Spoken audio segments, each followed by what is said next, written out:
Good morning, good morning, good morning, good afternoon. What's poppin'? Hello, my beautiful ladies. What's up, what's up, what's up? Hello, PG. Let me say hello to my fam. What's up? Boston. Rocking with the truth. What's up, mama? Wings. Mom. What's up, ladies? PG. Bev. Sunny B. What's up, mama? Lily. What up, what up, what up? Hi, guys. Sorry I was late. I got distracted. Family, children, life, you know. So, what's going on? I had a lot of fun last night on Angie's panel. That was interesting. That was very exciting. And if you guys missed it, go back and watch the replay of Angie's live from last night. Maybe like 6 hours ago or something like that. That was a lot of fun, y'all. Well, um, I wanted to introduce a song, and I would like for everyone to follow. This person is my peoples from the Bronx. His name is my son, the general.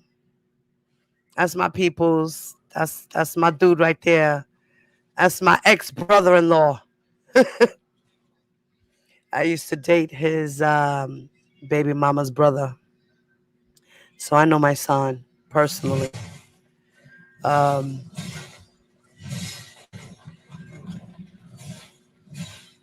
Um, guys, by the way, how's my sound check? Sound check's good? Yeah, every time I try to do something like that, Wings, people want to jump out my chat. They get scared. They be nervous. I. So I guess I'm going to have to go to Angie's channel for all that mess.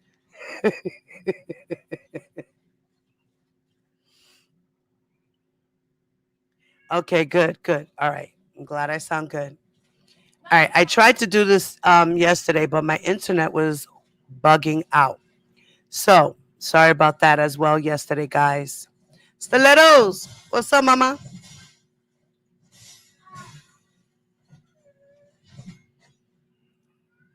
So I wanted to go over some letters that were written by some groupies of R. Kelly because I distinguish groupies from supporters. You guys are all different to me. So I went back into my files and I found all the letters that were written, and they're pretty funny. It's crazy how they went back and wrote R. Kelly's judges to try to give a character reference, I guess, and to try to get him out on bond. That was the whole mission. The mission was for them to get bond for R. Kelly. But apparently it didn't work. It backfired, and he was denied, denied, denied, and denied on top of everything else, right? Good morning, Tasha. What's up, mama?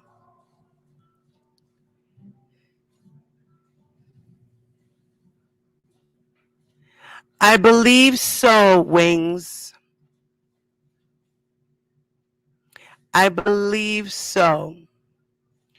Um, I kind of I found out who one of the people were. I went and I did a little research. So I figured out who one of the people were. It's funny because, you know, I get it that you guys want to help this man out. I get it. I get it. I get it. But there's a right way and there's a wrong way about doing activism. And my boy, my son, kind of hit everything on the nose, So I'm going to play his live. We're going to watch, listen, and learn, especially for all you groupies out there who think you are doing the right thing by doing what you do to want to help R. Kelly, but it's not helping him. Maybe you guys can take a lesson and take some notes from my son, the General. Matter of fact, I put his link in the chat. I'm going to pin it up. If you guys can, please go follow him. He's on YouTube. That's his YouTube channel. Subscribe to him. I'm going to take a quick little note real quick. I'm going to play his song. And then I'm going to get back into the commentary, okay? So give me 1 second, guys. Listen to this song. It's deep. My son, the General. It's my boy, Melrose Ave, BX. Hootie hoop. Big it up. Here we go.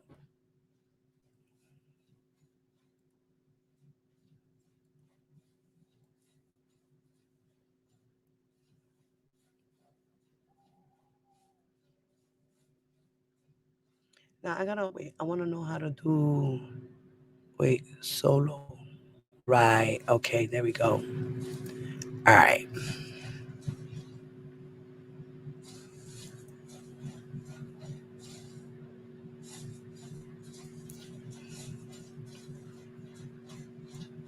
Okay, there we go.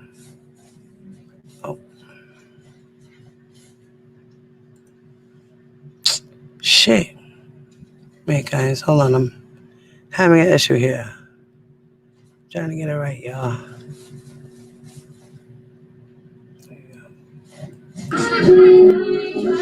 Yeah. You know what I had to do to this beat? Shout out to Ross and Drake. We gonna talk. You know how I give it to them, passion and pain. Yeah. It's my song.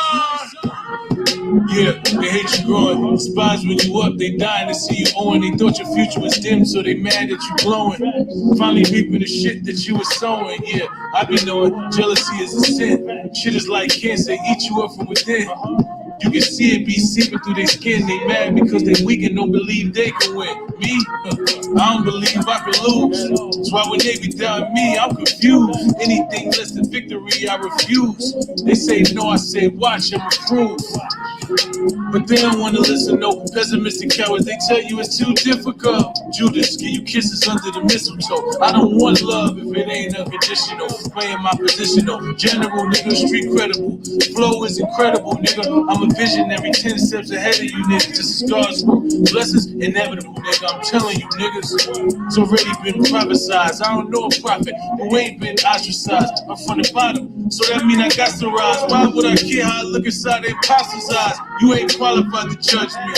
I'm way too solid. They mad they can't budge me. Envy in their eyes, wishing that they was me. Backstabbing, so I won't let them hug me. The thug me would've handled it differently. My youngin' like, please let me handle it instantly. Nah, I'm a grown man. I had an epiphany. Plus I read a lot more. I'm understanding the history. You see, they divide and they conquer.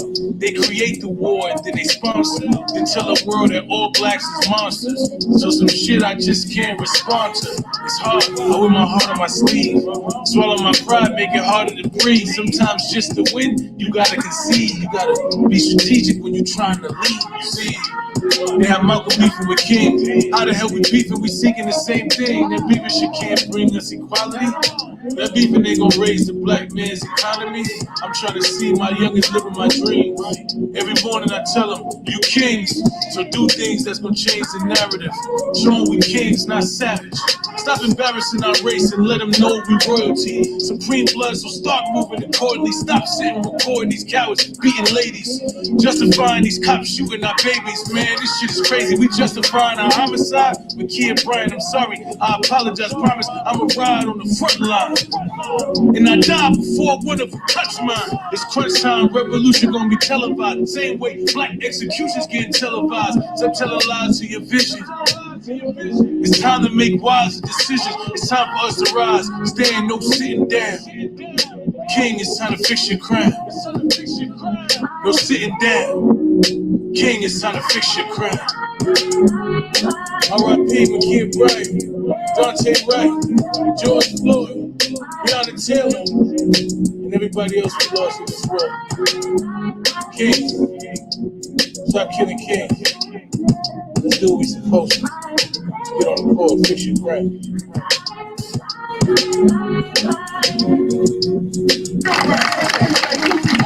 So we done with the groupie shit. The groupie shit is over.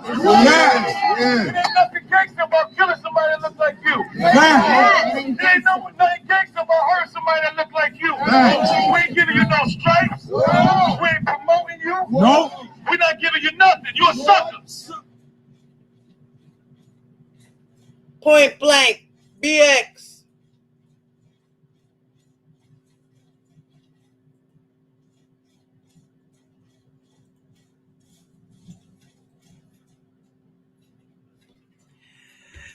That's my boy, my son. My son's a general, y'all.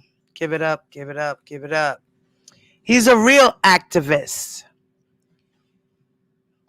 He goes out there and puts in the work for his community. Remember to hit the like button. Make sure you hit the like button. Don't forget to hit the like button. All right. Now, before we get into the letters, I got just one more video to show you guys. As I said, my brother, my son, is an activist, a true activist. He knows what it is to be on the front line. He knows what it is to organize a rally, a protest, a march.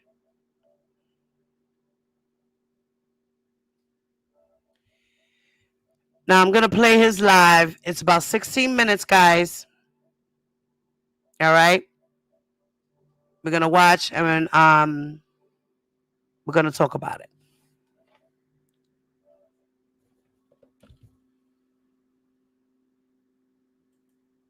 Okay.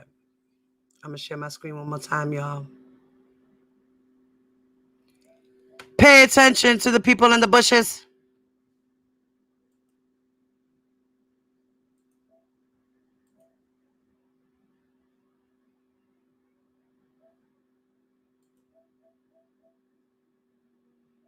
Wait. Oh, yeah. Okay. Share. Right.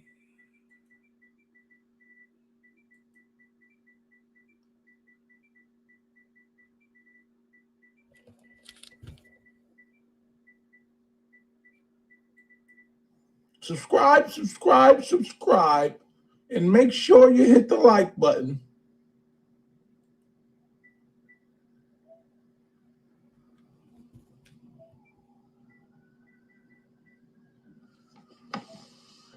Make sure you hit the like button.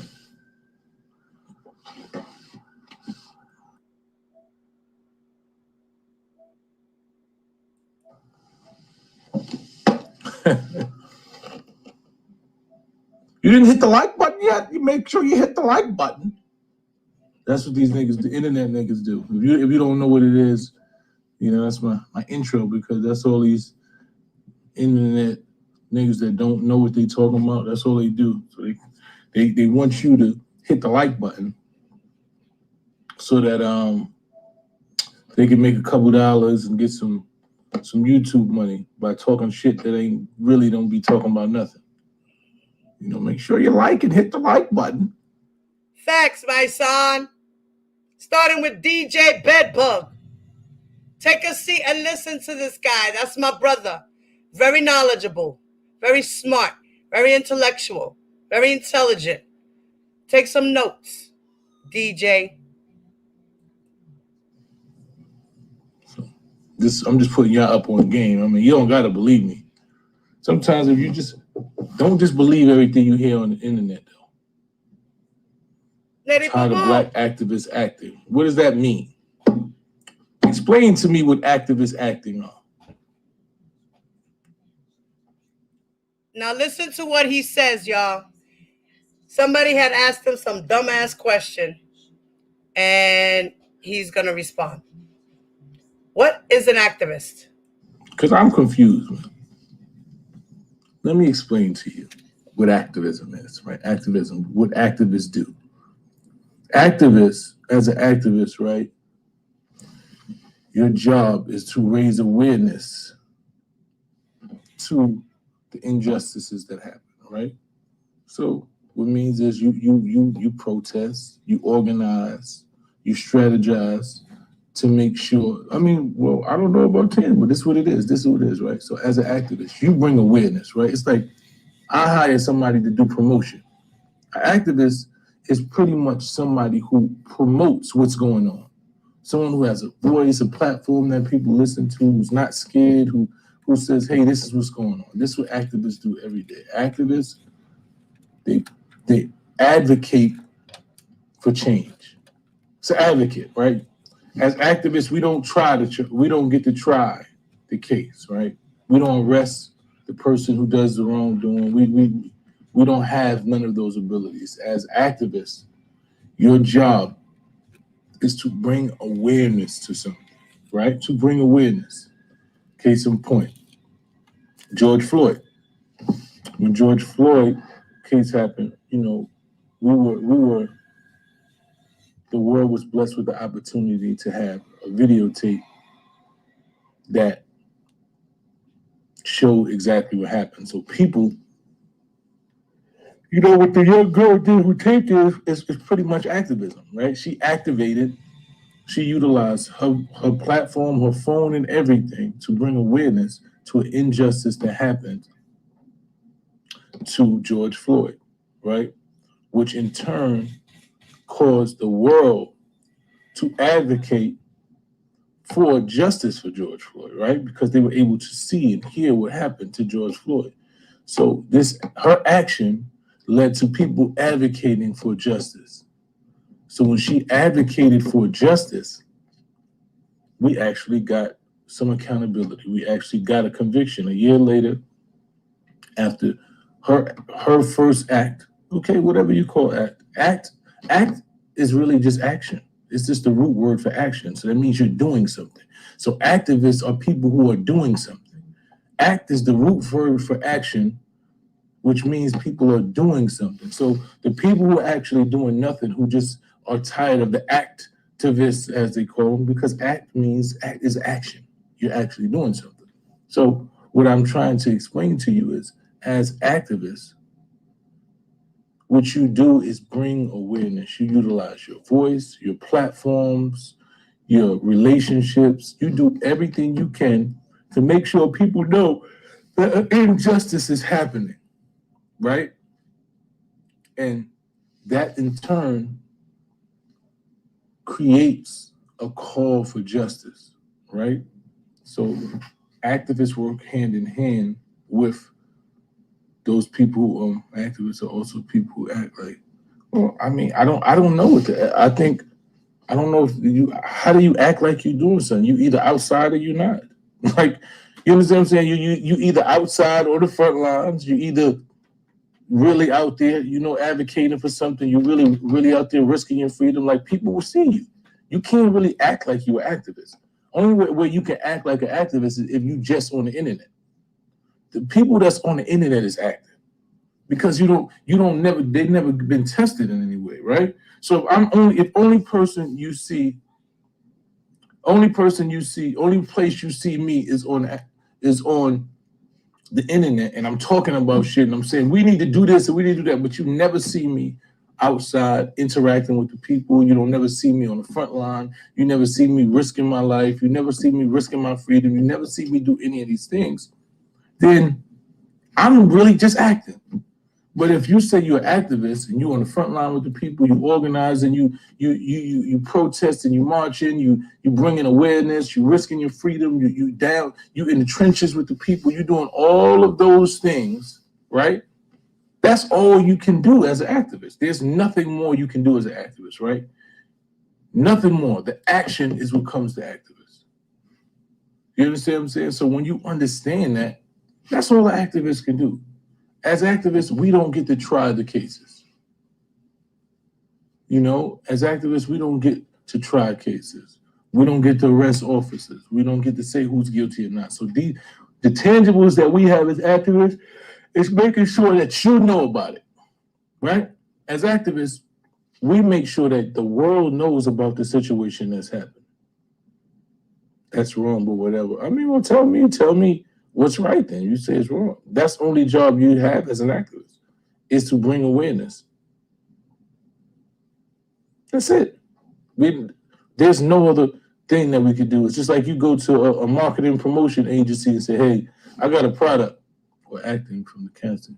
Yeah, that's what they do. See, when you're just sitting on your couch, you can't be an activist. There's no such thing as couch activism. R.I.P. to Shaq G, man. You know, Digital Underground, first group that Pac was a part of. Shaq G, Humpty Hump, R.I.P. to him.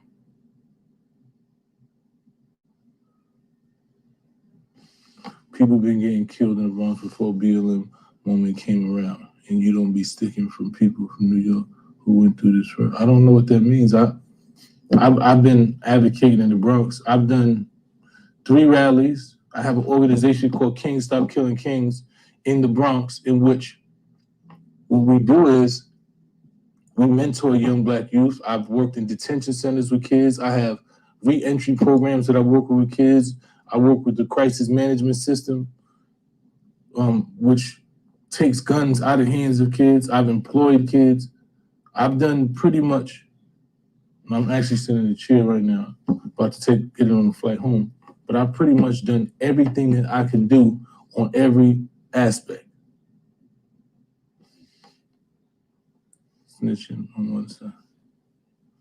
Well, you claim to be an activist. Snitching, right? Let me explain to you. Snitching is about morality and integrity. Activism is about you want to have the rights of people followed, right? Snitching is not about criminality, right? So when you take criminality out of it, it's just about integrity. It's just about a man being able to stand as a man on his own 2 feet. Exactly, my son. Exactly. Keep talking. Without being so weak, because he's scared to deal with his own consequences, so he's willing to make sure someone else deals with their consequences. That's just weakness. It ain't got nothing to do with crime. Right. It's about integrity, right? So if me and you is chilling, we work at a regular job, and I come back late, and me and you together, and the boss come to you is like, yo, tell me who did my son come back late, or you gonna get docked your pay. And you like, oh shit, you came back late with me, right? I know you came back late, but tell me he came back late too, or I'm gonna dock your pay. You came back late with me, so you don't want to get your pay docked. So what you do is tell the boss, yeah, he came back late too. So, because you want me to deal with the consequences, but you don't want to deal with your own consequences. So it's not about criminality, it's about integrity. It's about being willing and able to stand on your own 2 feet for whatever it is that you did without trying to bring somebody else down so that you don't have to deal with your consequences. Do you understand the difference? It's not about criminality. It has nothing to do with criminality. It's being able to stand on what you stand on. I did something, I'm willing to hold those consequences. That's all it is. So when you understand that, then you see that it's not about criminality. So you can be for civil rights and still not like snitches. It's pretty simple. You know, it's pretty simple, y'all. Don't be fooled. A lot of these people, man, I've been paying attention to YouTube lately, and I realized that there's so much misinformation. A lot of people that you follow and you pay attention to, they just lie without anything. It's a million conspiracy theories. Everything is a conspiracy theory. It's real life going on, right? If you just sit in your house all day and talk about conspiracy theories, right? Then I don't really know what to tell you. Right? If all you do is sit in your house and have a conspiracy theory about everything, the government is doing this and the boule and all that, I don't even know what the fuck a boule is. Like that. Like, it's just so weird. Like, I watch the internet and I feel sorry for a lot of y'all because you're on here, right? And this is where a lot of people get their information from, or rather misinformation. Y'all on here daily and you're getting misinformation from people who don't know shit.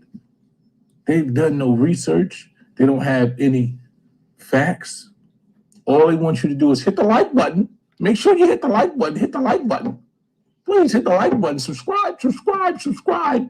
Hit the like button, because listen to me. Who cares about the truth when a lie is more entertaining? Well, there you go. You motherfucking said it, bro. Hit them notes. Shit. Take notes, DJ. That's what I'm gonna title this. Who cares about the truth when a lie is more entertaining? People have sided on the fact that they can lie to you because it can entertain you. They can make up a bunch of shit that don't have no substance or have anything, right? You know, so they can lie to you about that has no substance or nothing that has connected with anything because it entertains you, right? Because if you actually start doing some research about the shit they say, you're like, well, that shit don't really sound right. You know, doesn't really sound right. They just want you to hit the like button. Hit the like button. Hit the Cash App. I mean, I don't know what Boule is. I just know, you know, I don't even know what the fuck this shit is. I'm from the Bronx, man. I'm from Highbridge, by way of Soundview. I lived in in between Soundview and Castle Hill most of my life, and in between Soundview most of my life. I don't know nothing about none of that shit.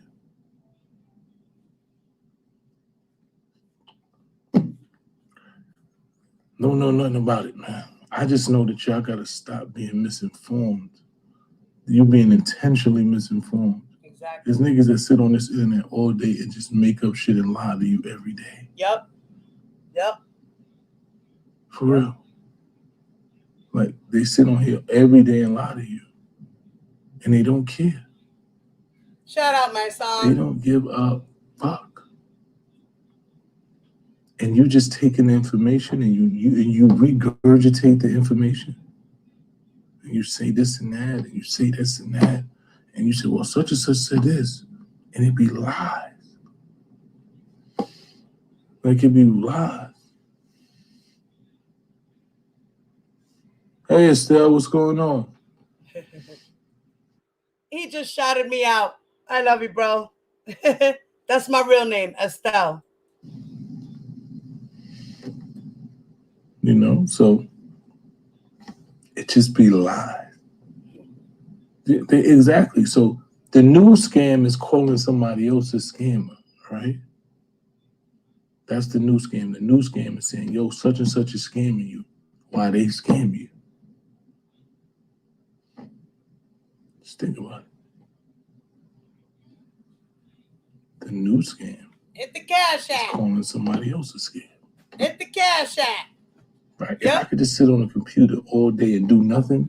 Calling somebody else a scammer, but you're a scammer. About people and talk tough and never have to interact with nothing and just talk shit and lie and make up shit and tell you I'm the biggest gangster or this and that. I'm tough. I'm this and that all day. And you buy it? It's the biggest scam in the world. These is the scam likely niggas, right? These are niggas that call your phone and say scam likely. They say scam likely. The internet niggas is the scam likely niggas. They just want you to hit the like button and subscribe. I'm here to bring a little balance to it. Hit the Cash App. You know, I got shit to do. I got a flight to take, but I'll tune back into y'all a little later. To make sure you hit the like button. Make sure you hit it's only 45 likes. We need about 3,000 likes. Hit the like button. Hit the like button. Hit the like button. Hit the like button. Make sure you hit the like button. I'm gonna talk to y'all later, man. Stay smart. Don't be fooled by the bullshit. Don't let these people just keep telling you anything. Exactly. Do a little research, man. Yes. People, this conspiracy shit is out of control here, man. Yes. Make sure that you hit the like button and stay in tune. Peace. Facts. And the name of that video was called All Facts, No Cap. Who said they trying to reach me?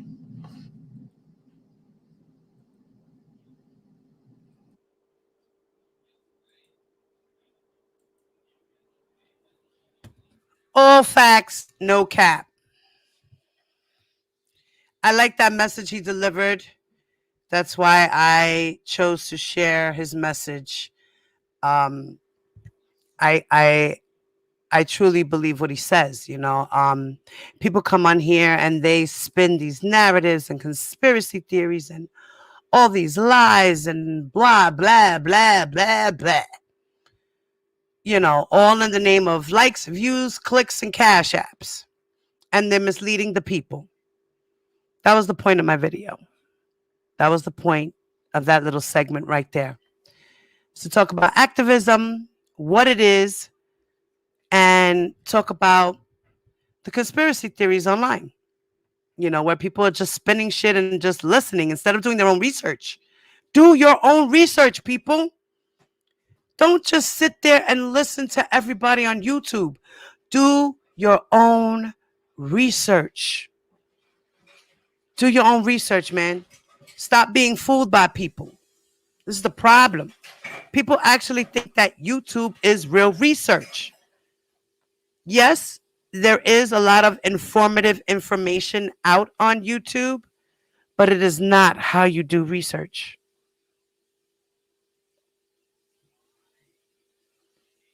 You go back to news clippings, articles, you go to documents, you go to the person's life, you Google them, you figure out things, you buy books or whatever it is that has to do with the situation you want to research. Don't just sit there and say, oh, okay, because fulano say that this happened, it really happened. You can't go by that. You got to do your own research. You really do. So, okay, we're going to start with these letters. Now, let me see which letter we should go to first. This one was August. All right, this one was September, August. This one was March.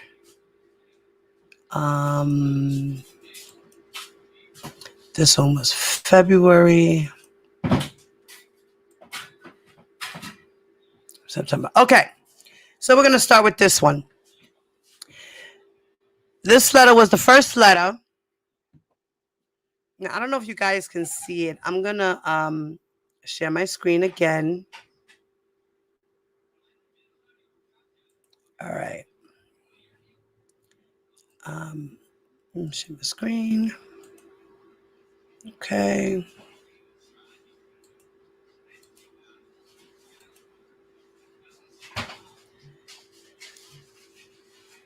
All right.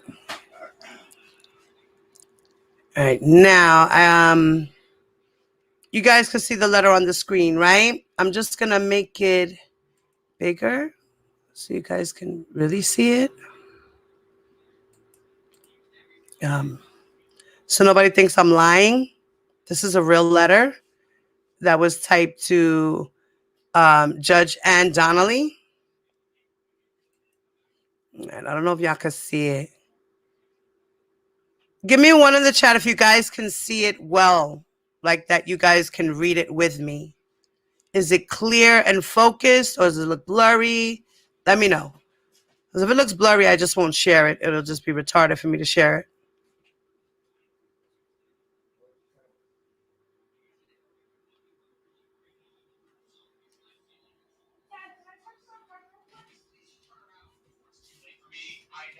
And tell him how I got that. You're still happy. Can I text him real quick? I heard that.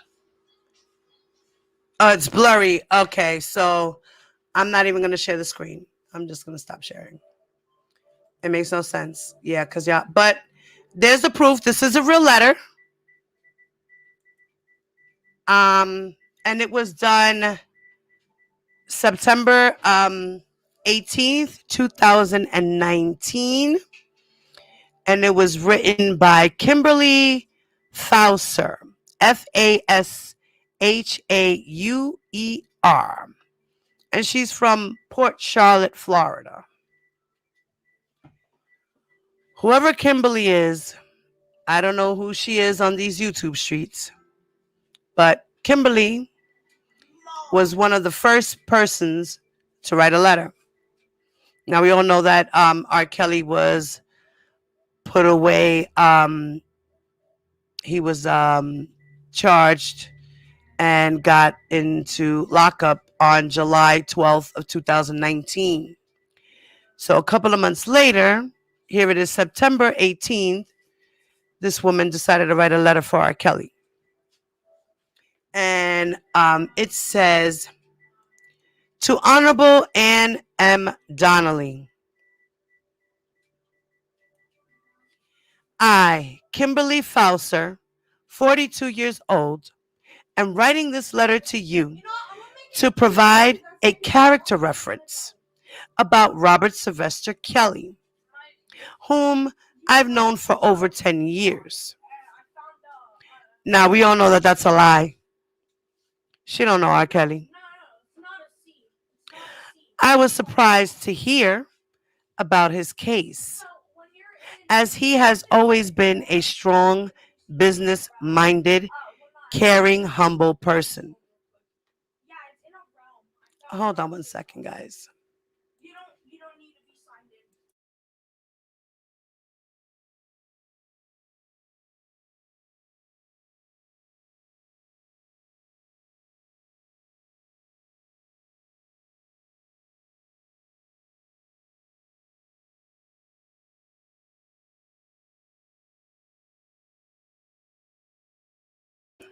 Sorry about that, guys.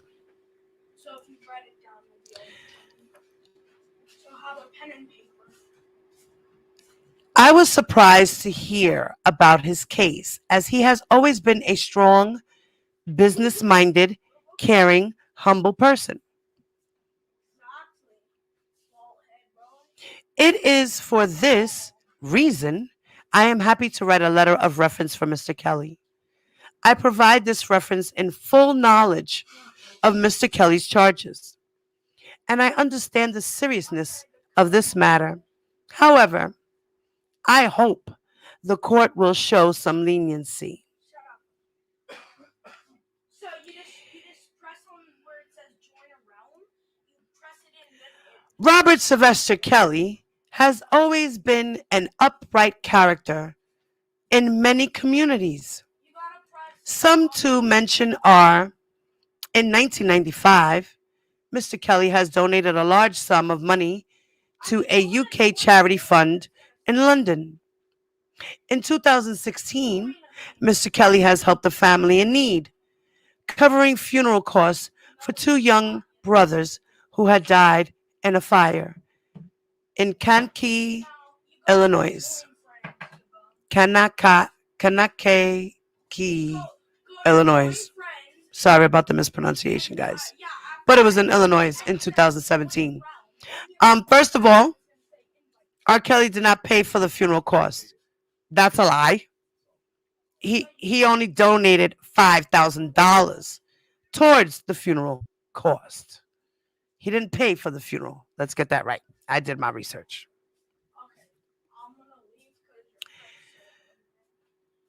In 2017, Mr. Kelly has visited high schools. Tilden High was one of them, to play basketball with the young men, as well as shared stories, the ups and downs, letting the youth know they can do anything they set their mind to. Mr. Kelly has also helped many churches, congregations, and gave money to the homeless.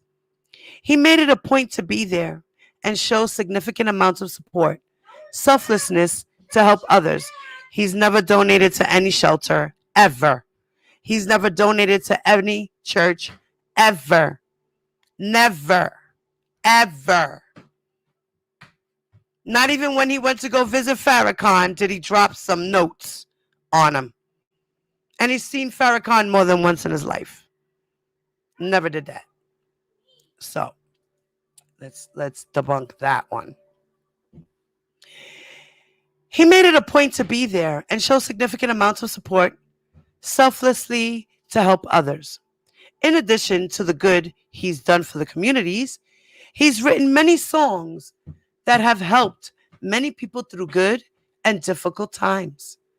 Songs that inspired many. The World's Greatest, played at my nephew's graduation ceremony at Neil Armstrong Elementary School just last year in 2018. Other songs like Victory and Prayers Changes that encourage people to never give up, reach for your goals, and when you feel hope is all gone, pray. For myself, when my father took his life in his own hands 16 years ago, his music and one particular song, The Storm is Over Now, believe it or not, helped me cope with my father's death. Okay, and the judge doesn't give a shit about what song you listened to when your father passed away. He's not worried about that. That doesn't tell the judge a damn thing about R. Kelly, except for that he makes good music, inspirational music. And his music has nothing to do with his case. His case is his case because of criminal activity that he has chosen to do on his own with the help of others. Let me continue.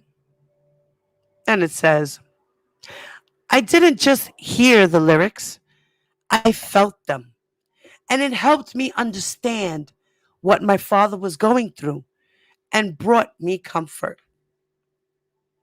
I honestly and strongly believe Robert Sylvester Kelly is wrongfully accused and also not being treated fair as a United States citizen should. And it is my sincere hope that the court takes this letter into consideration. Despite the current case, I still and will always believe Robert Sylvester Kelly to be an honorable individual, a valuable member of his community, and a good, wholehearted human being, not a monster he's been painted out to be. Thank you for your time. Sincerely, Kimberly Fauser.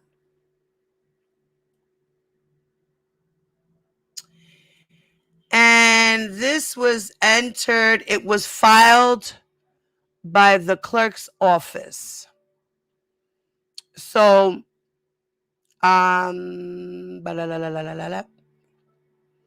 yeah, and this was submitted to the New York, the Eastern District of New York um, indictment. So they put this character letter reference in here. And it was on the part of the lawyers. The lawyers put this in. This document number 26 filed September 30th of 2019. It's item number 236.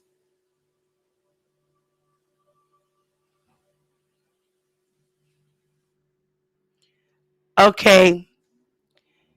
Robin, I got you. It's Kimberly Fauser. Fauser.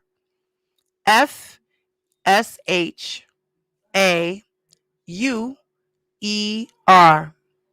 Kimberly Fauser. Fauser. I'm not sure if I'm pronouncing it correctly. Okay. All right. So you take the ketchup off. No big deal. Hold on 1 second, guys.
Okay, so the F is silent.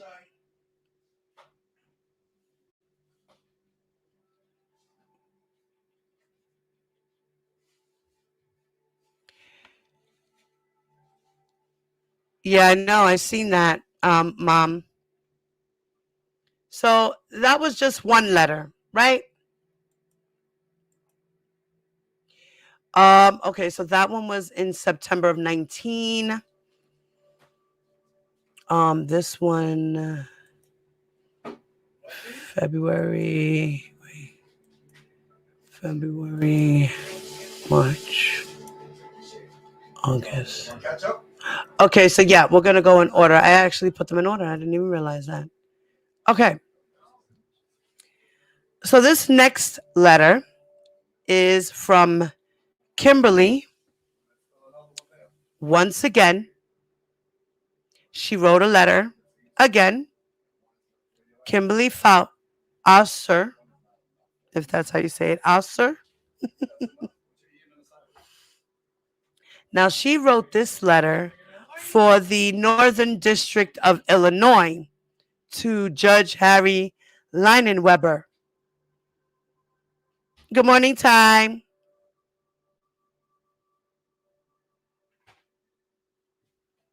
Thank you, mommy. Love you, PG. Unique, what's up, mama? Ty, good morning. Good morning, guys. Well, good afternoon to Unique and mom. Or evening by now, right? Should be 5 p.m. for you guys out there. Thank you, PG. Now, so Kimberly also wrote this second letter, and she wrote this letter in February 18 of 2020, but it was filed in February 25th of 2020. And in this letter, she wrote to Harry Leinenweber, which is the judge for the Northern District of Illinois case, the federal case, right? And in this letter, she says, I am Kimberly Auser, 42 years old. I'm writing this letter to you as I know Mr. Robert Sylvester Kelly's bail hearing is quickly approaching. Robert Sylvester Kelly has a strong personality with a desire for self improvement, especially through the challenges he is facing. I have every confidence that Mr. Robert Sylvester Kelly has developed the new skills needed to avoid any bad decisions. Are you fucking kidding me? What? Is she a psychologist? Does she really know Robert? Fucking groupie. OMG. I can't. Lord. Hold on. Let me make this a little bigger for me too, cuz. The things they say, Lord. Then she says, develop new skills needed to avoid any bad decisions, as well as the people he surrounds himself around. I am also fully aware of the gravity of the allegations in this case. Myself and many others have no doubt if bail is granted, Mr. Robert Sylvester Kelly will go on to, once again, being a solid, upstanding figure in his community and all around. Guys, did you just hear that paragraph? This bitch is dumb. She made it seem like, okay, look, he's doing bad things. He's done bad things, but it's not really his fault. It's everybody else that's around him. It's their fault. But if you give him bail, he will be on his best behavior. Like, what the fuck? The judge must have read this and was like, what the fuck? This is not good. Then she continues to say, "Hi, Missy. Hey, Nettie. Hey, Elgood. What's up, mamas? I honestly," she continues to say, "I honestly and strongly believe Mr. Robert Sylvester Kelly shouldn't be considered a serious risk. If released, as he knows the seriousness of this matter," she said that twice, herself and himself knowing the seriousness of the matter, "he has always made a commitment to fulfilling his obligations, which also brings strong confidence that he will comply with any and every conditions of release. Mr. Robert Sylvester Kelly would keep his word, face his obligations, and honor his responsibilities as he meets his challenges head on. It is my hopes this letter regarding Mr. Robert Sylvester Kelly and his case will act as a positive and contributing factor when the court considers this matter. Sincerely, Kimberly." DB, what's up, mama? Now, was that the dumbest letter you ever heard ever in your life?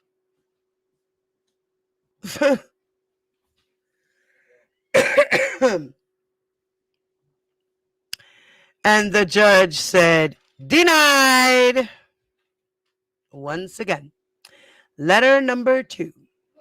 We're going to letter number 3 now. Letter number 3. This letter was written in let me see if it has the actual date of the letter written. Oh, okay. Well, the letter was sent out March 31st of 2020. So it looks like they wrote the letter, and as soon as it got there, it's like it's weird because the envelope says Metroplex MI. So that must be what is that, Minnesota, right? Or Michigan, Michigan. Right? So this person, Nikki, her name is Nikki McReynolds, also known as Nikki Bowman, who is part of YouTube. Nikki Bowman, Bowman. I found her, and yeah, this was that girl, Nikki Bowman. So she wrote this letter to Judge Lennon Weber, which is the Northern District of Illinois judge for the federal case. And this letter was filed March 31st of 2020.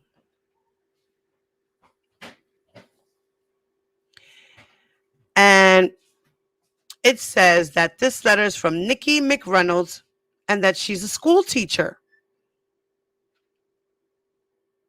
And then she puts a and her reply is for pleading for the release of Robert Sylvester Kelly due to COVID-19 unsafe housing conditions. So her letter was in regards to releasing him due to the COVID and the fact that there are unsafe conditions happening at the time, because the COVID was really bad in March. So this is when everything was put on pause, And then she says, "Dear Honorable Judge Harry Lindenweber, I am writing on behalf of Robert Sylvester Kelly, an inmate currently being housed at MCC Federal Prison awaiting trial to prove his innocence.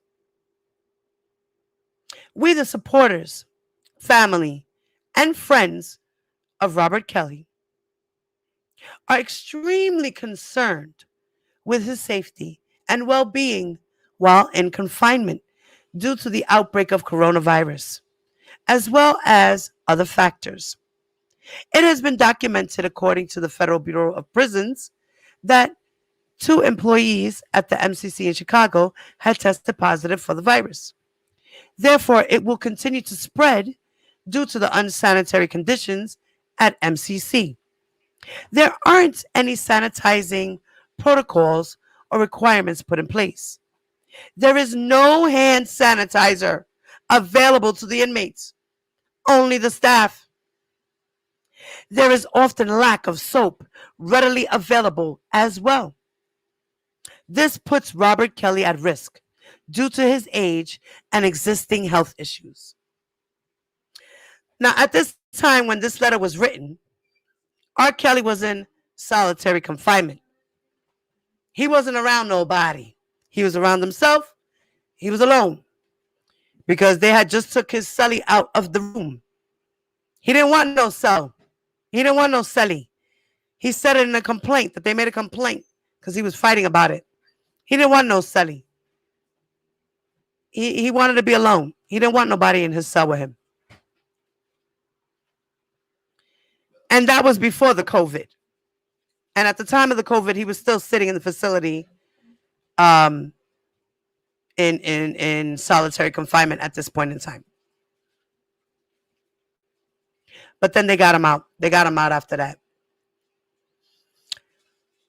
And then it says, according to NBC Chicago, as of August 2019, the facility is down 20 officers and more are expected to retire soon. Since Kelly is a high-profile celebrity, it makes him a target from other violent inmates who may want to mentally, physically, and violently abuse or harm him. The unsanitary conditions at the MCC and understaffing also put Robert Kelly in danger. We feel that he needs to be released on bail or on his own recognizance due to the unsafe prison conditions. Really? Really, Nikki?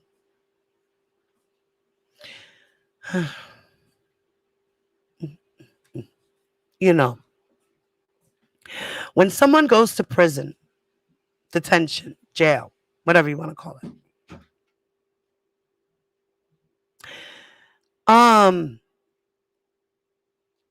whether they are innocent or guilty, they have to sit in there and sit down like every other person that's in there.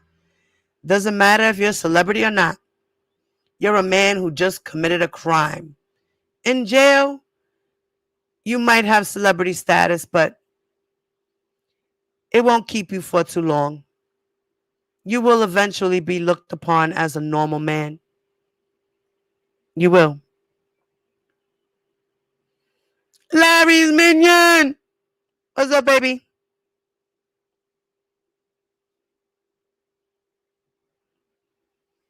You know, it's crazy how these people really are. Then she says, Kelly is currently sitting in jail where he has been for the last 9 months and counting. Kelly has been confined without bond at the MCC since July 2019, stemming from allegations and slander from former consensual partners and ex-lovers. His trial has been pushed back from April 27 to October 13, 2020. He will be confined to jail awaiting trial for nearly 1.5 years before his trial even begins. This is why we are reaching out to you, sir. We, the supporters, are begging you to allow him to receive bail with stipulations such as a house arrest, an ankle monitor, reporting to an officer for drug and alcohol testing. Any stipulations. We just want him released to be able to protect his health and to be able to defend himself properly by being able to communicate with his legal team in a proper manner, because currently they are not allowed to see him due to the outbreak. And that was a lie. They were allowed to see him. They just had to make certain arrangements. That was all. Greenberg's lazy. That's why he didn't get to him as many times as he needed to, because he was scared too. He didn't want to risk his life going into the prison. That's what that was really about. Robert Kelly is not a violent man, nor does not have a criminal record. R. Kelly is not a flight risk. He has surrendered his passport, nor does he like to fly or have the funds to fly. R. Kelly has limited financial resources since he has been blacklisted from the entertainment industry and mounting legal fees. Therefore, there is absolutely no chance that Robert will flee before trial. We feel that he being held in captivity as if he is a violent murderer when he is no threat whatsoever. Robert Kelly is facing a major case which can put him away for his entire life. It seems highly unethical that he cannot prepare for his trial in a proactive and functional manner with his legal counsel. Please grant him bail so he can prepare for one of the biggest trials of 2020 and fight for his life. Sincerely, a proud U.S. citizen who believes that everyone should be innocent until proven guilty. Signed, Nikki McReynolds. Oh boy. What do you guys think about that one?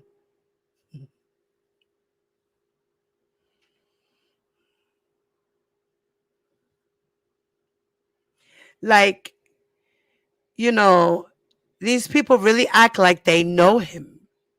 None of these people know him. And he don't know none of these people. How are you going to say you know this man? You don't know this man. That's why when the judges look at these fucking letters, they were like, these people are crazy. They don't know this man. How can they even say they know him? That's just dumb.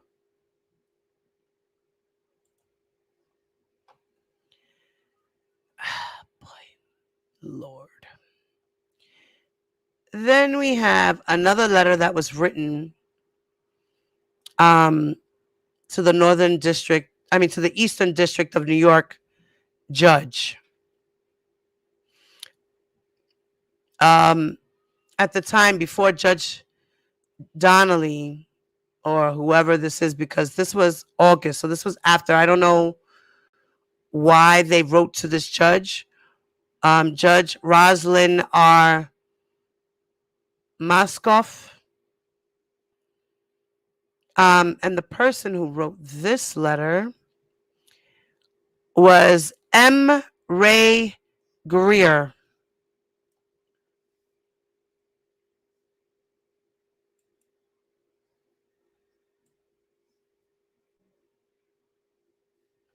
Okay. So this letter was written by M. Greer. Let me see. Yeah, M. Ray Greer. Whoever this lady is on YouTube, she wrote a letter as well. Now, this letter that she wrote, okay,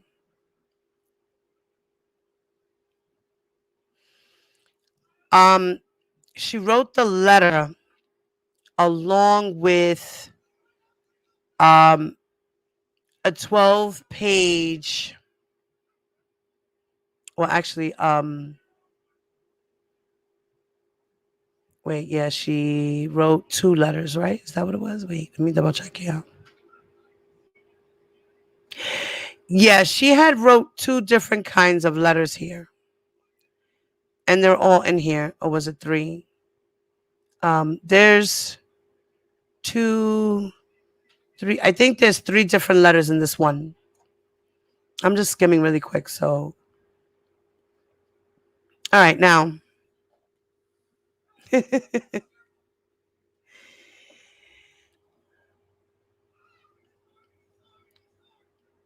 Busted!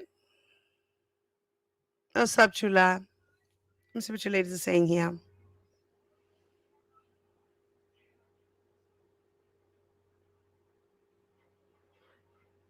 She's one of his enablers. Yeah, definitely. Yeah, E for effort.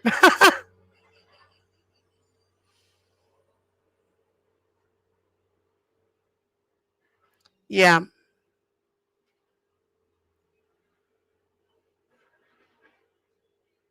Robin, enjoy your lunch, mama. Yeah. I agree with you guys in the chat there. Delusional as fuck. Yes, ma'am.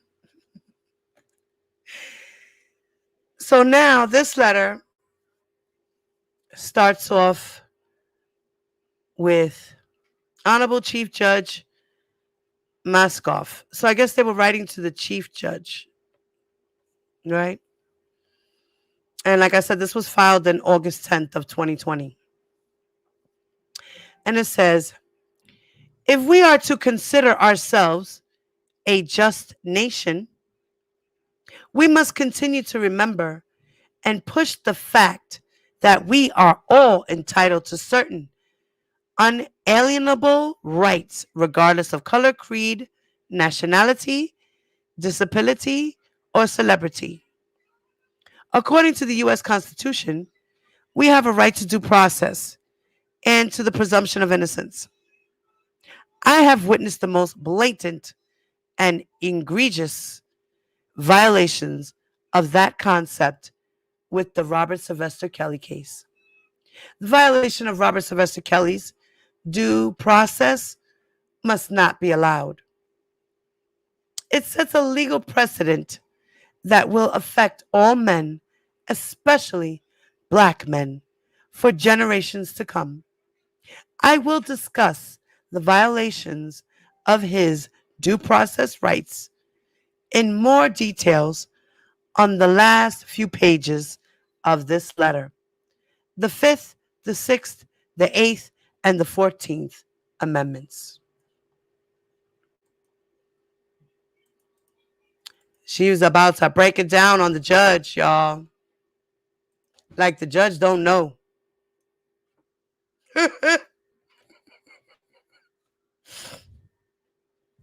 All right. Let me get something to drink, guys. Give me a sec.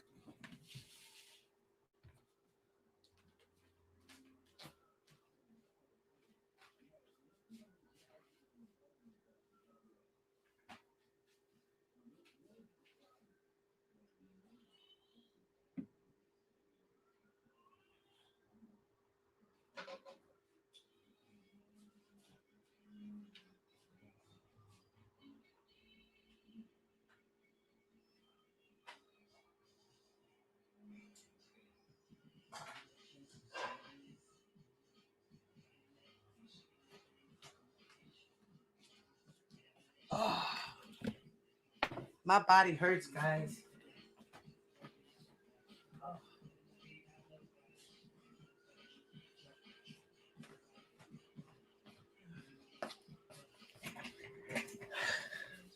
Okay.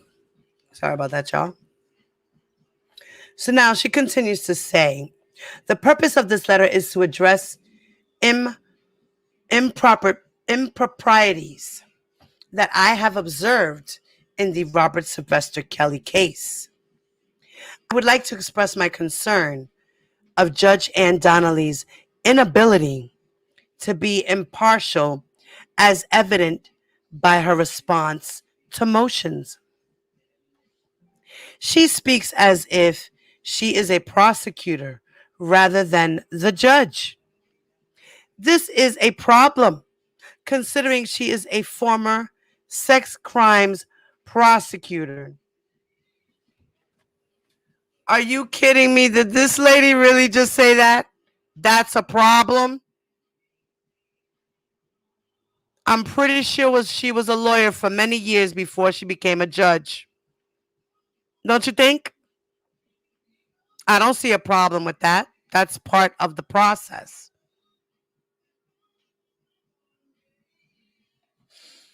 Oh boy.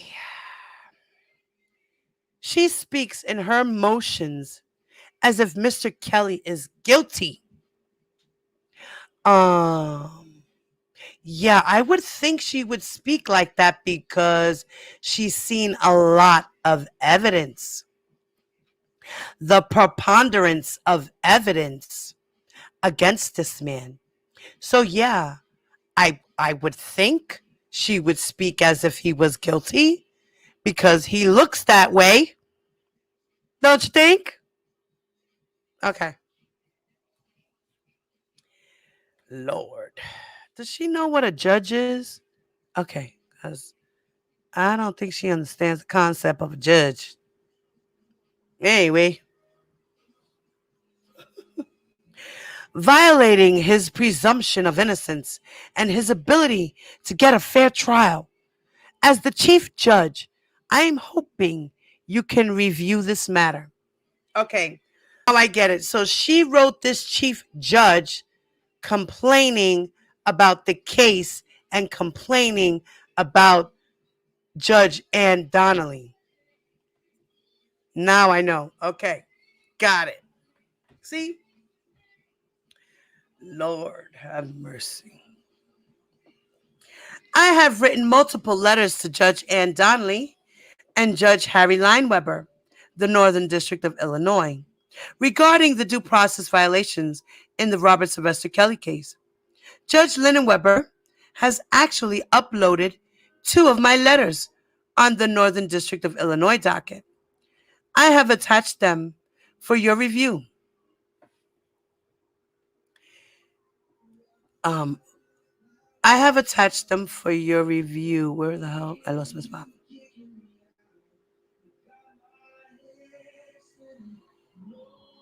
All right, um,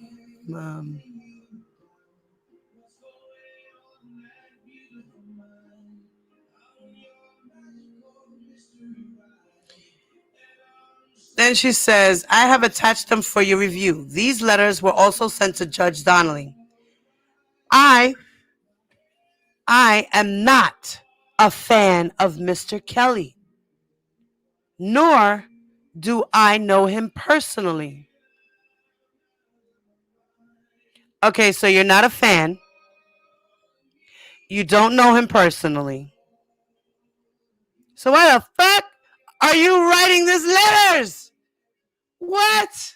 You see? The judge looked at that and was probably like, a da da.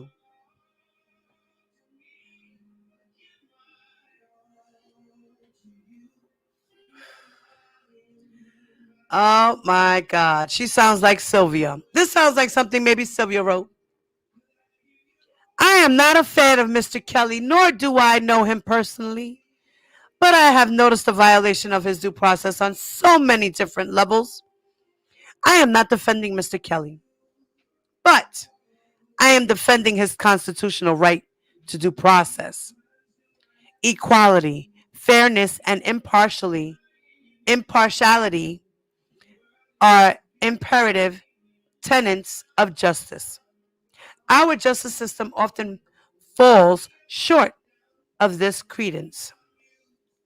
These shortcomings leave an open door that openly welcome injustice, prejudice, and the introduction of irrational and often unconstitutional measures.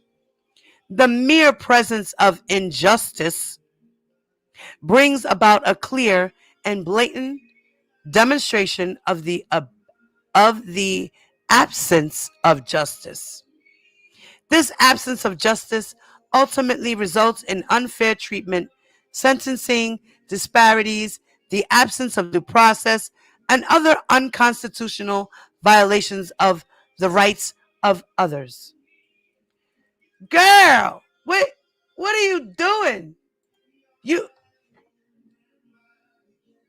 I can't even believe this lady wrote this letter. And due to these letters, he was denied over and over and over and over again. Please stop writing the judges. Please. I'm begging you. If you really love R. Kelly, don't do this shit no more. Don't. Don't. No.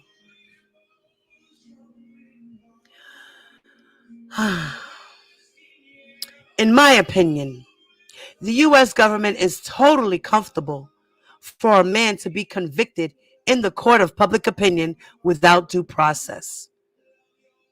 Okay, the court of public opinion is public opinion. It has nothing to do with the courts. The outside world has nothing to do with the court world.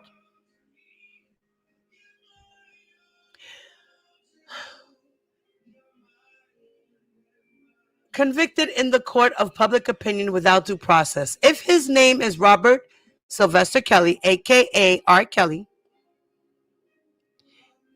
it has been over 365 days that Mr. Kelly has been incarcerated while in pretrial services. It has been almost 5 months since he was placed in solitary confinement without fresh air, visitors, exercise, or ability to see his attorneys. This inhumane and cruel punishment, which is a violation of his Eighth Amendment right, numerous studies, violation of his. Listen, when people go to jail, that's what they have to do. Sit in detention until trial. That's just what it is. That's part of the law. That's part of the process. Okay? Okay. It doesn't matter what crime you damn committed. It doesn't matter who you are. What matters is that you sit your ass and wait. That's what it is. And if you got to wait a year or 2 or 3, that's what it is. But that's okay because you know what? They take time off. So if he waited 3 years before his trial went up, they'll knock out the 3 years. They say he already did 3 years. So whatever time minus 3 years. That seems fair. I don't get what's not fair. Strange to me. Numerous studies have documented the harmful psychological effects of long-term solitary confinement. I agree with that. I definitely agree with that. I think that no one should be in solitary confinement for no more than like 3 days, maybe a week. You know, I think that's long enough punishment. You know, because it is true. People really do lose their minds being in solitary confinement. They really do. They come out different people. Schizophrenics sometimes, you know, depression is real. It happens.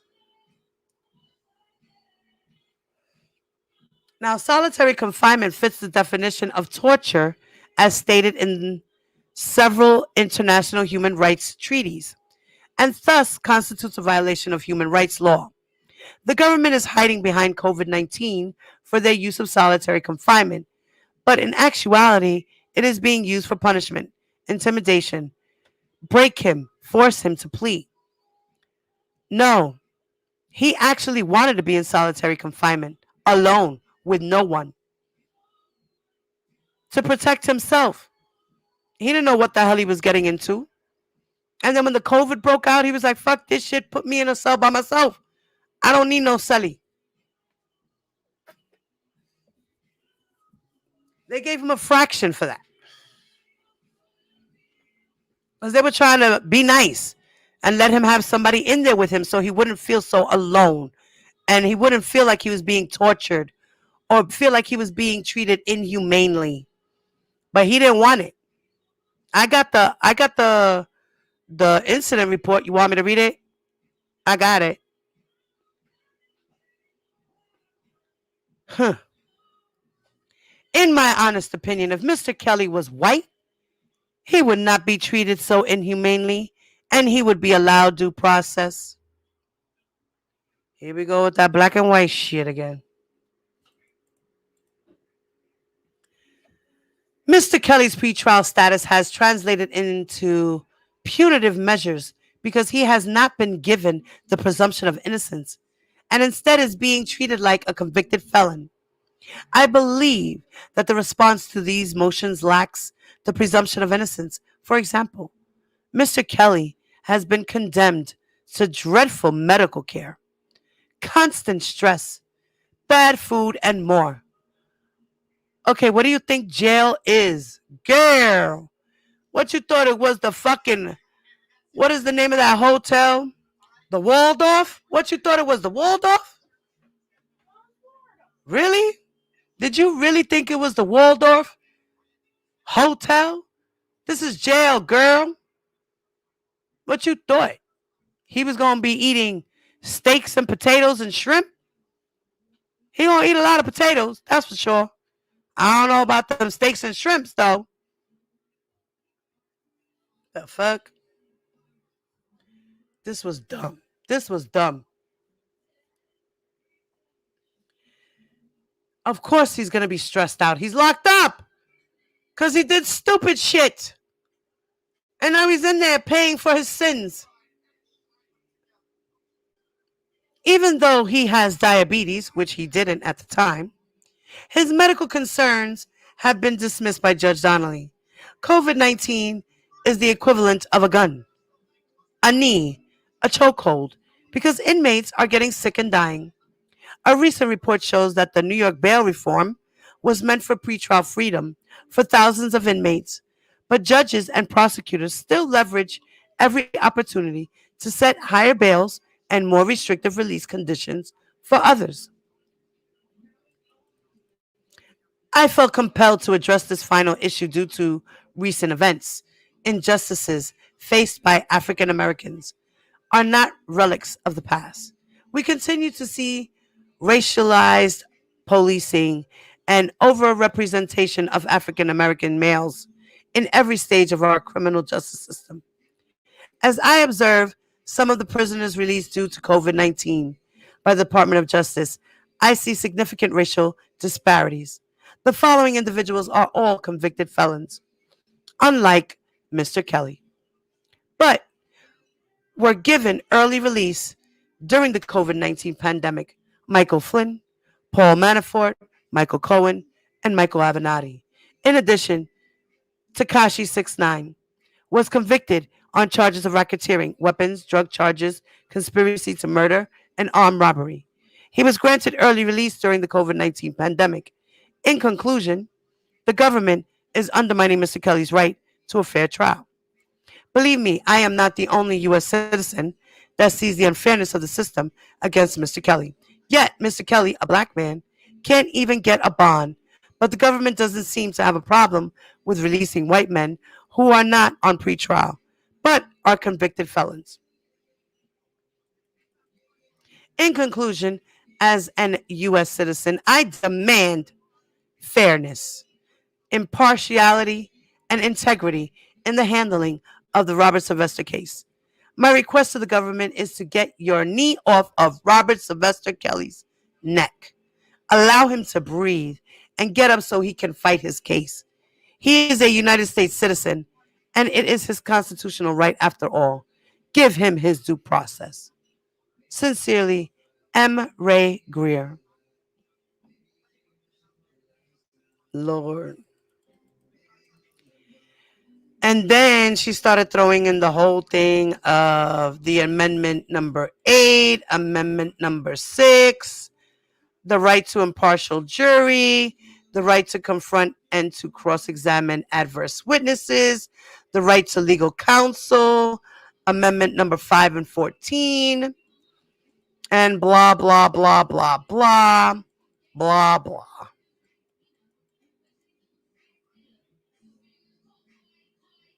Okay? Like, Lord. All right, so let's see. So now she wrote this and it says, it's titled Violations of constitutional rights. United States versus Robert Sylvester Kelly, and then it puts his case number. Yeah, she was demanding. And what did the judge say? Womp womp. Denied. So now she goes on to explain about Amendment number 8, which is excessive bail shall not be required, nor excessive fines imposed, nor cruel and unusual punishments inflicted.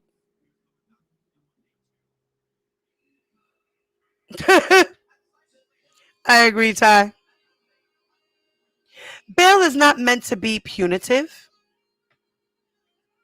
Mr. Kelly is not a criminal until he has been convicted in the court of law. If any individual has not been convicted of a crime, it's a constitutional violation to punish someone during the pretrial states because of their celebrity, race, or types of crimes charged. Example, sex crimes. Hold on one second, guys. My husband's calling me. Give me one moment.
Exactly, DV.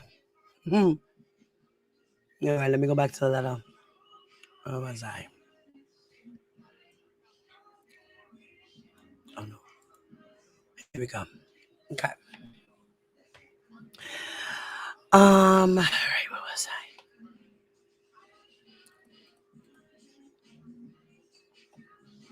I? Okay.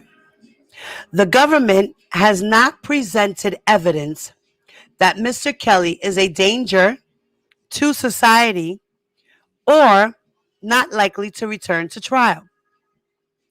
No discovery has been presented to the defense to argue fairly against these claims in a motion. The violation of his constitutional rights has been demonstrated by the consistent denial of his bond. Due to COVID 19, Mr. Kelly has been in solitary confinement for 5 months. This is inhumane and unconstitutional, and it is cruel and unusual punishment. Now, once again, it is not cruel punishment if the inmate requests to be alone, put in solitary confinement. Nobody forced him to go to solitary confinement. There's a difference, you idiot. His medical conditions were totally disregarded and minimized during the bond reconsideration. Since his incarceration, he has had multiple medical concerns, such as a surgery, and recently was diagnosed with full-blown diabetes. He has a toe that has had multiple infections and is not properly healing. Diabetic toe infection, foot infection, is the most common complication of diabetes, leading to hospitalization and the most frequent cause of non-traumatic lower extremity amputation. Now, you idiot. What happened to his toe was that he kicked the wall and broke his toe. He got pissed off about what happened with Azriel and all that other shit that was popping off at the time. He kicked his toe in the wall and broke his toe. That's what happened, guys. Okay? Don't believe everything you hear. All right? Read the paperwork. It's very important. Individuals of any age with diabetes are at increased risk of severe illness from COVID-19, according to the Center for Disease Control and Prevention. His prison doctor knew he was pre-diabetic, but withheld that information from him for a month. For a month. Yeah, because if it was under 6, there's no reason for them to report that. That's just showing that he could be pre-diabetic, that he's leading up to getting diabetes if he don't watch what he eats and exercises properly. That's probably why he probably decided, fuck it, I'm going to give myself diabetes.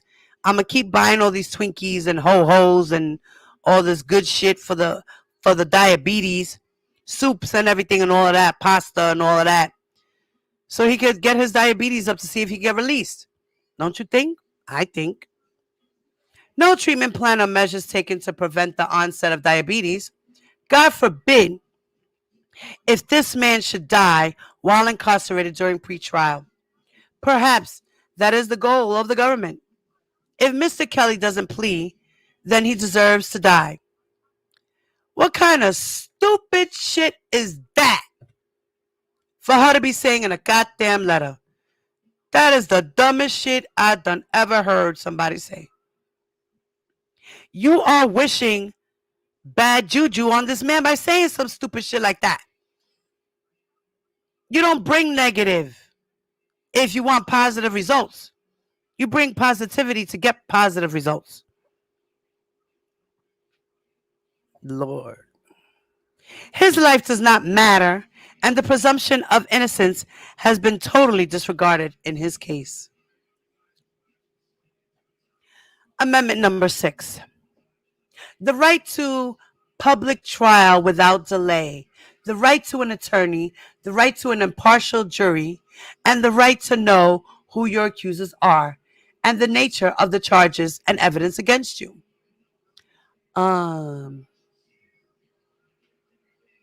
I think he's going to have a public trial by jury, right? Right? Right. I believe he does have an attorney. Am I right? Right. And the right to an impartial jury. Well, now he's getting a sequestered jury, so there goes that. And the right to know who your accusers are, which he pretty much knows who they all are by now, and the nature of the charges and evidence against you. He knows the nature of the charges. He knows he has like 22 charges or 41 or some shit like that. Yeah, I think he knows all these things already. I don't think his amendment was violated. Do you? I don't. The right to a speedy trial. It has been a year that the defendant has been waiting in prison for his trial. The original trial date was scheduled for May in Illinois and July in New York. The Illinois prosecutors requested to delay the trial because they had confiscated 100 devices from defendant's storage and needed time to review the devices, even though these devices were confiscated in January. Prosecutors have continued to delay the presentation of discovery, which they already did that. They been did that, which makes it difficult for defendant's attorney to prepare for his trial that is now scheduled in September and October, but will most likely be delayed until 2021 due to the pandemic. Judge Ann Donnelly seems to support the delay of the presentation of discovery to Mr. Kelly and does not have a problem with him not being able to prepare for his upcoming trial in September. The right to an impartial jury. The government has allowed their informants, alleged accusers, and witnesses to taint the jury pool by telling their stories on social media, television interviews, books, and participating in documentaries. There is a YouTube video of a federal informant saying the following: we got bus drivers, we got assistants, we got friends, we got managers, we got people to lie, we got the storage. This informant has provided a lot of evidence and witnesses to the prosecution. This video was provided to prosecutors in the Eastern District, New York, and Northern District of Illinois, as well as both judges. Now, you know she was talking about Larry, right? Lord.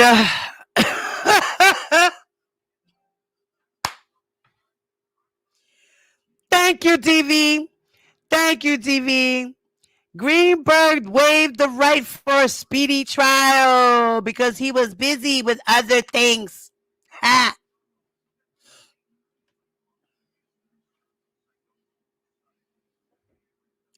It'd be funny if he writes a book. It would be, Peter. Peter, that would be funny.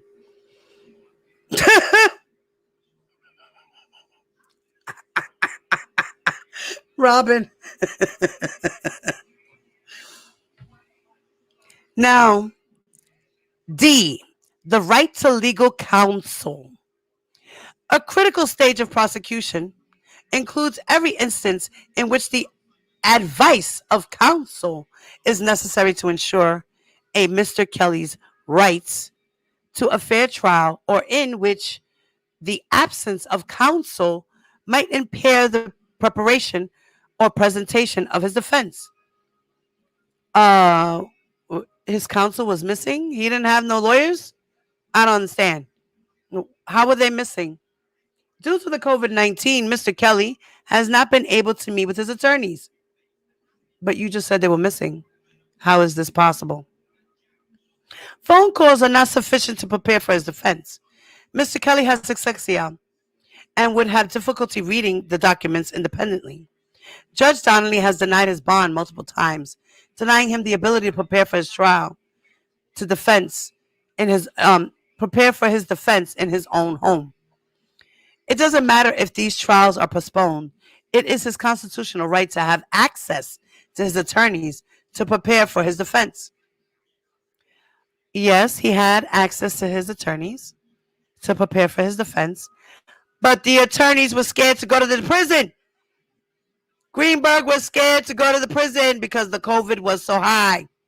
He let the judge know in the hearing, like, Judge, I really don't want to get into the prison. You know, it's COVID time. We need a little time to prepare because I'm not going to be able to see him for a little while. Not until this shit dies down a little bit, like just a little bit.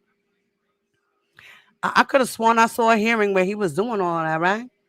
Right? Not word for word, but you know what I mean. More or less is what he was saying. Now, no one knows when this pandemic will be lifted. Is it fair that Mr. Kelly cannot meet with his attorneys and prepare for his trial? Will his trial proceed at some point, regardless of him being able to meet with his attorneys?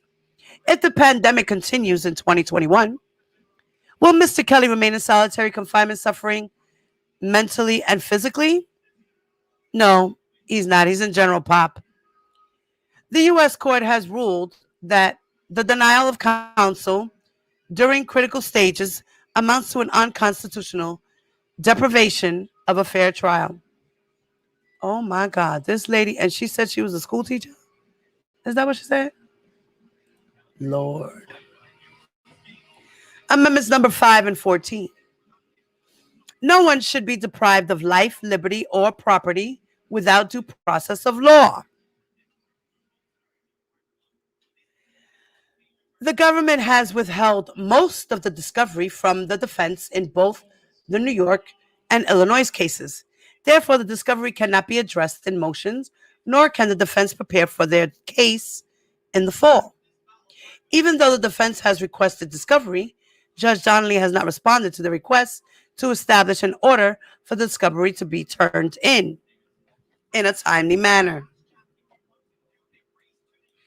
However, the Illinois judge has responded to their request and ordered the AUSA to immediately turn over exculpatory evidence during the March hearing and ordered them to turn over all evidence 45 days before trial. Recently, the Illinois judge ordered a joint status report wanting to know the status of the discovery. As a result of the status report, Northern District Illinois prosecutors presented additional discovery on 7/17/20. No pressure from Eastern District New York regarding discovery or allowing to process for Mr. Kelly. It has been a year that Mr. Kelly has been incarcerated, and the government has had plenty of time to investigate and get their discovery together. There is no reason for Mr. Kelly to not have all evidence presented to his attorneys by now. It is a violation of his constitutional rights to not know the evidence against him and to not know who his accusers are. New York is withholding the names of 3 Jane Does along with the discovery, and Judge Donnelly has ordered that it is acceptable for them to withhold those names even though the defendant is incarcerated. This does not allow Mr. Kelly time to investigate and prepare his defense. I understand that each judge has their own sense of style, but I am concerned about the lack of fairness that I see from Judge Donnelly. Pretrial services in Illinois have recommended bond for Mr. Kelly, and the judge there is on board with an electronic monitoring system. In my opinion, Mr. Kelly is not being given the presumption of innocence by Judge Ann Donnelly, as evident by her actions and words. Well, what was this written again? August, right? Of 2020? August of 2020. Okay. Now let me see where the discovery is. Okay, 8:15 for the discovery. 8:15 for one discovery. 12/5 for another, and March 19th for another. So, 8/15/2019. 2019, they submitted partial discovery. So this chica over here, Miss Reynolds, girl, you're an idiot, right? Reynolds or Greer? Greer. Her name is Greer. Okay. All right. Going back. Sorry, guys. Right? So that was one part. That was the other part of that letter that she had submitted, right? Now,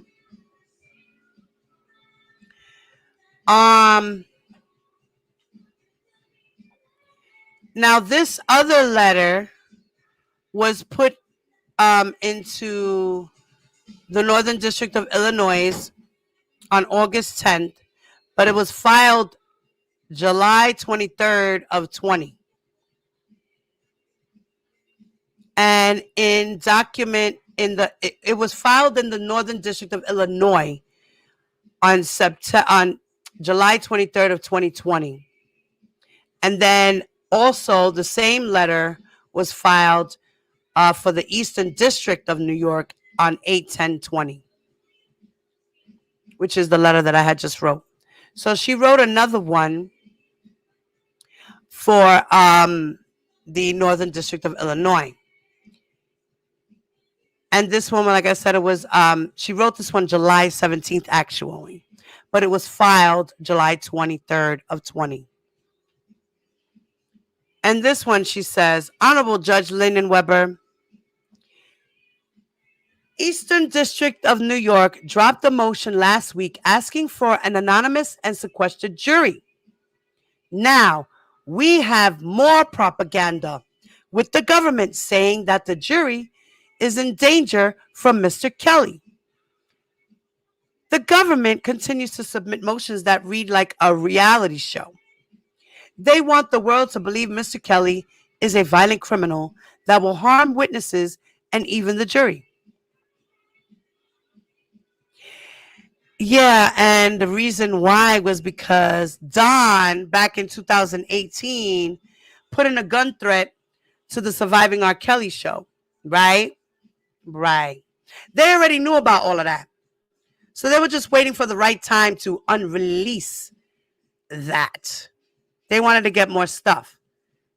That's what they do. So they knew what was going on. They did what they did for a reason. They had every reason to believe that he would be harmed to the jurors and to witnesses because of Don. Also because of the fact that they know that he paid off Rashonda Landfair's family. They have all that evidence. As well as the fact that they know that he got to one of the jurors in his 2008 trial and convinced that guy to say that he was a good man and that he could do no wrong. It's an emotion somewhere. I think I've read it already.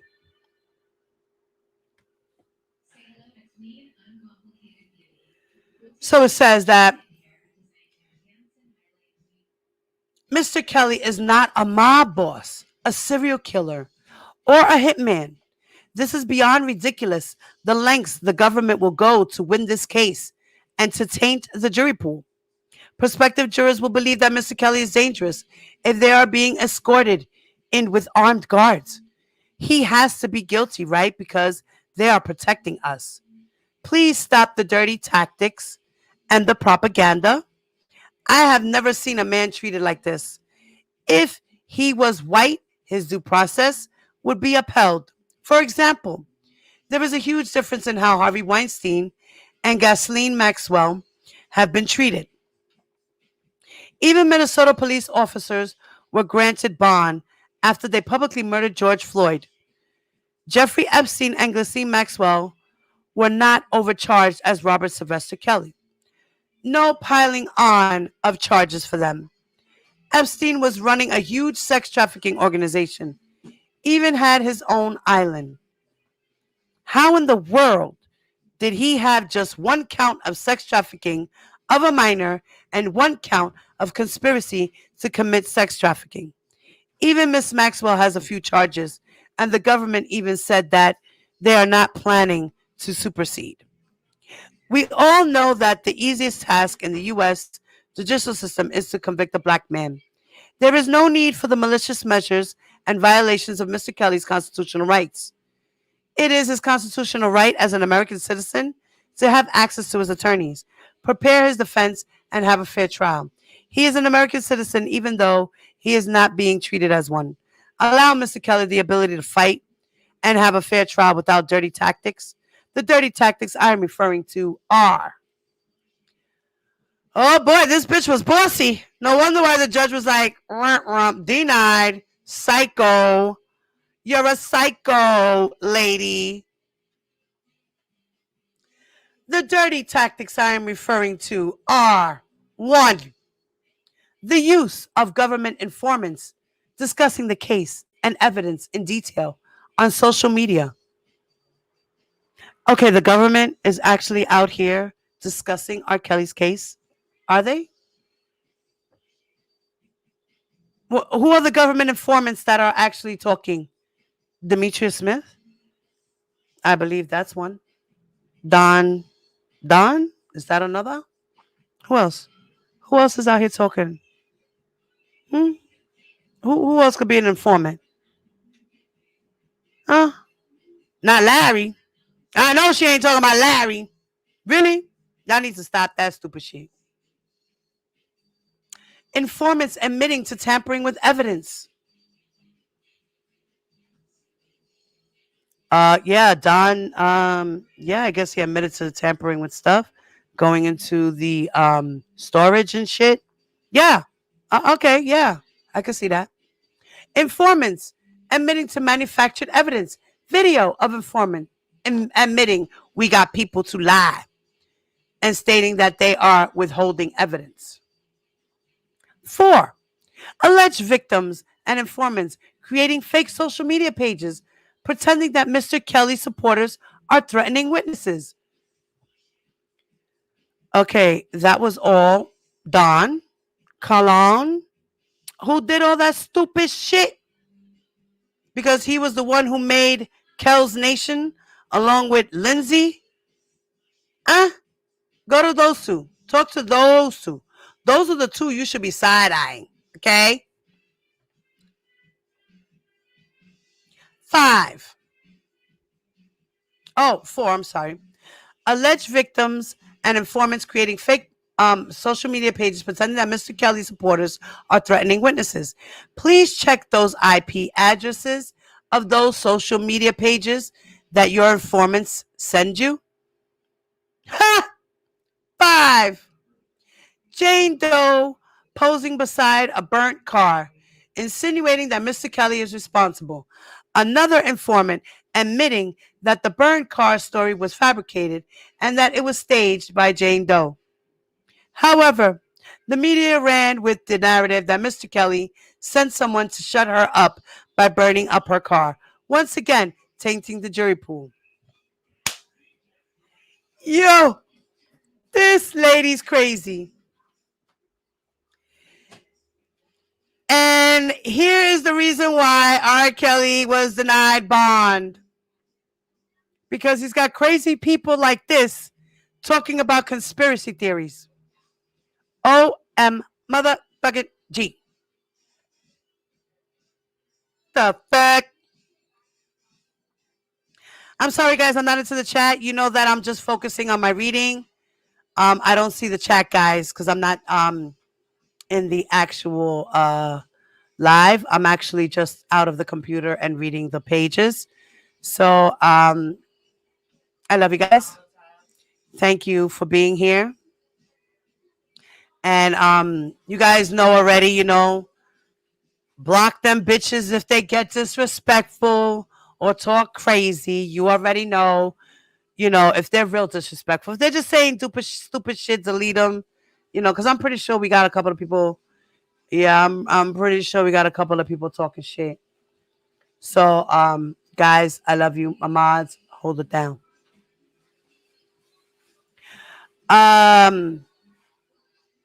All right. 6.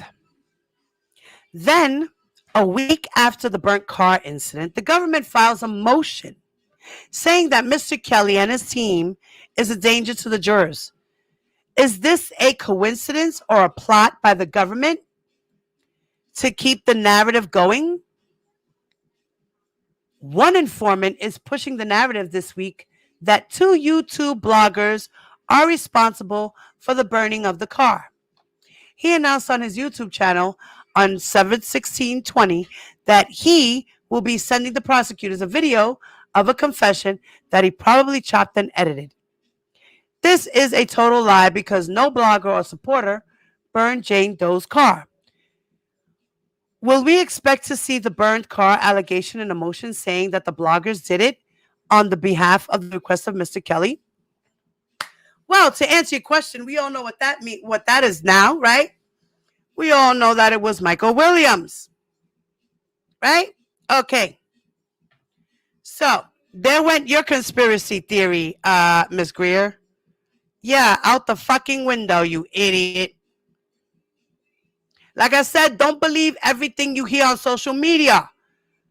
Do your own research. Research. If you really want to know about this case, stop being lazy and go digging.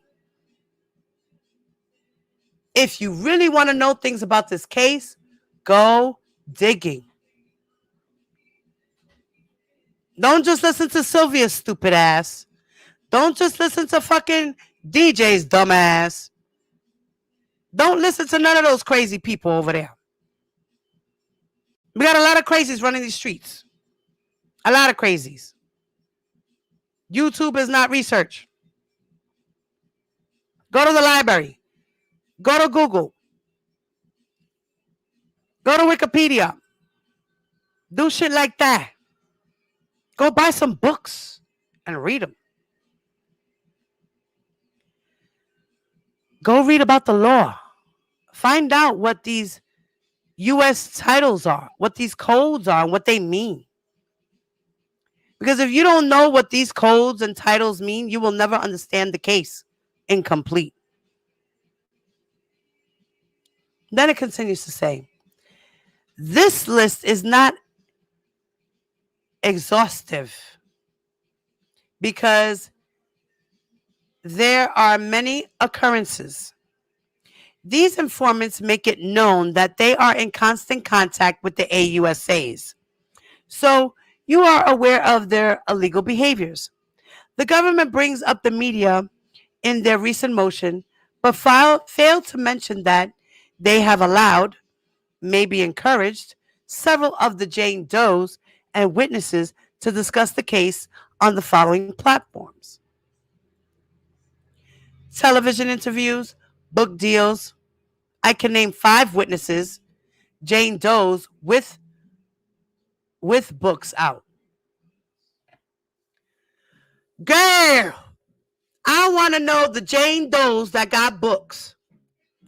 Which one of the Jane Does got books? Geronda Pace. Help you out with your shit. Jim on it. Because that. My husband. Geronda Pace. Stop interrupting me, David. I'm going to kick his ass. Sorry for the interruption, ladies. That's my husband. Just ignore him, please. So, I'm about to go outside. Okay, honey. Who wrote a book out of all the Jane Does in R. Kelly's case? Can you guys name them? We all know who's in the R. Kelly case, right? We all know who these girls are, right? Which girls wrote books?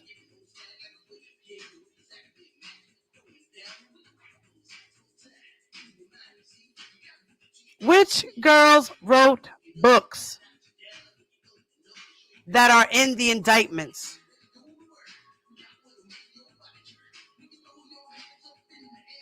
Geronda Pace and Lisa Van Allen are the only 2. I don't know what she talking about. She could name 5 of them. I really don't. Because there's only 2 of them that wrote books in there. What the fuck? See, like I said, people are real dumb. They are not informed correctly. Do your own research.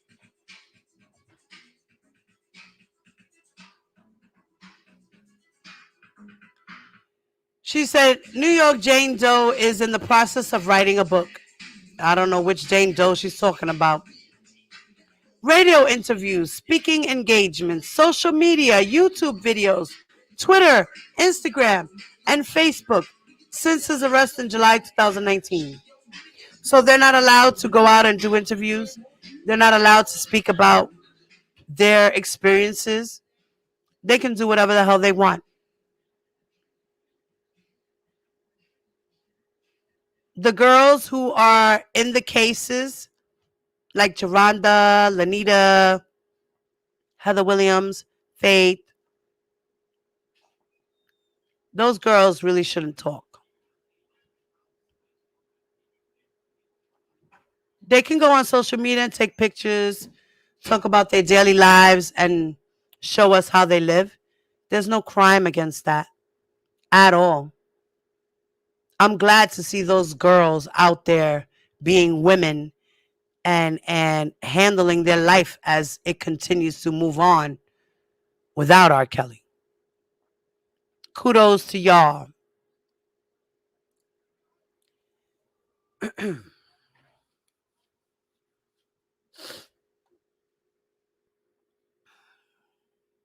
Okay, so you have several informants that have YouTube channels and discuss the case in detail on a daily basis. There is a gag order on the case, so why didn't you instruct your Jane Does, informants, and witnesses to be silent and not discuss the case, further tainting the jury pool? which is a violation of Mr. Kelly's due process. Yes, they did put a gag order, and the gag order is amongst the lawyers. The lawyers are not allowed to go out talking about the trial. They can speak on certain things, but there's certain things they cannot speak on, like evidence. I have that order as well. I guess we can go over that one day too. We could go over the gag order. What was I? It was all acceptable when they were helping your case against Mr. Kelly and keeping the narrative of painting him as a monster. But now that they have said things to incriminate themselves, I have noticed silence from these Jane Does, their parents, witnesses, and informants. Why? I would say that the government decided to finally enforce the gag order because they are hurting your case, but helping the defense. No, honey, no. You got that shit twisted. Girl. In conclusion, my request to the government is to get your knee off Robert Sylvester Kelly's neck, allowing him to breathe and get up so he can fight his case. He is a United States citizen, and it is his constitutional right. After all, give him his due process. That was the other letter. Okay. Okay. Now, there was another letter written. And this one was March 30th of 20. Okay. And this one goes to Judge Lennon Weber in the Northern District of Illinois.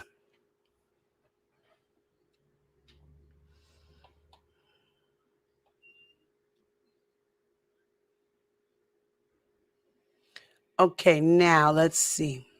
Here's the other one. Oh boy, let me get a cigarette on this note. Let me take a quickie break, y'all. 1 second, y'all.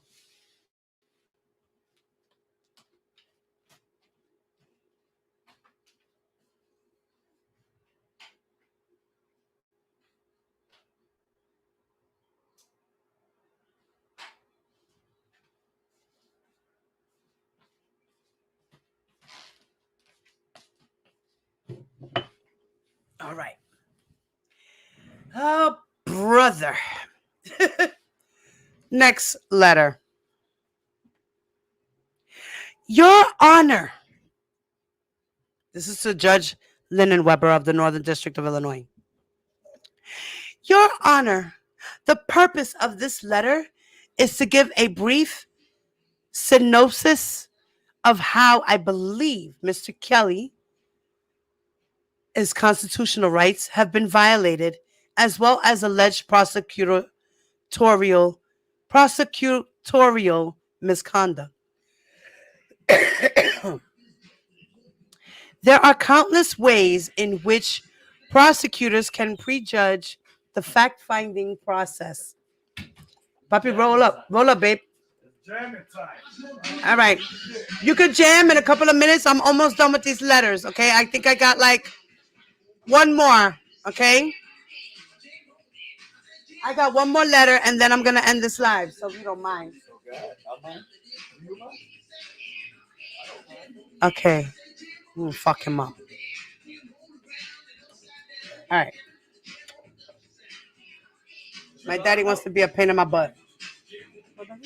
Mira. You're paying my ass too, and I'll be trying to sleep and you're sitting here fighting with fucking dumb people. Put that over there. Yeah, I think put them in my case. I think the other one's there too.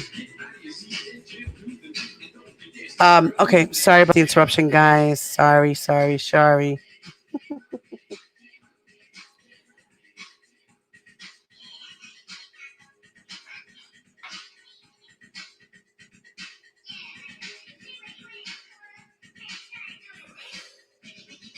Okay.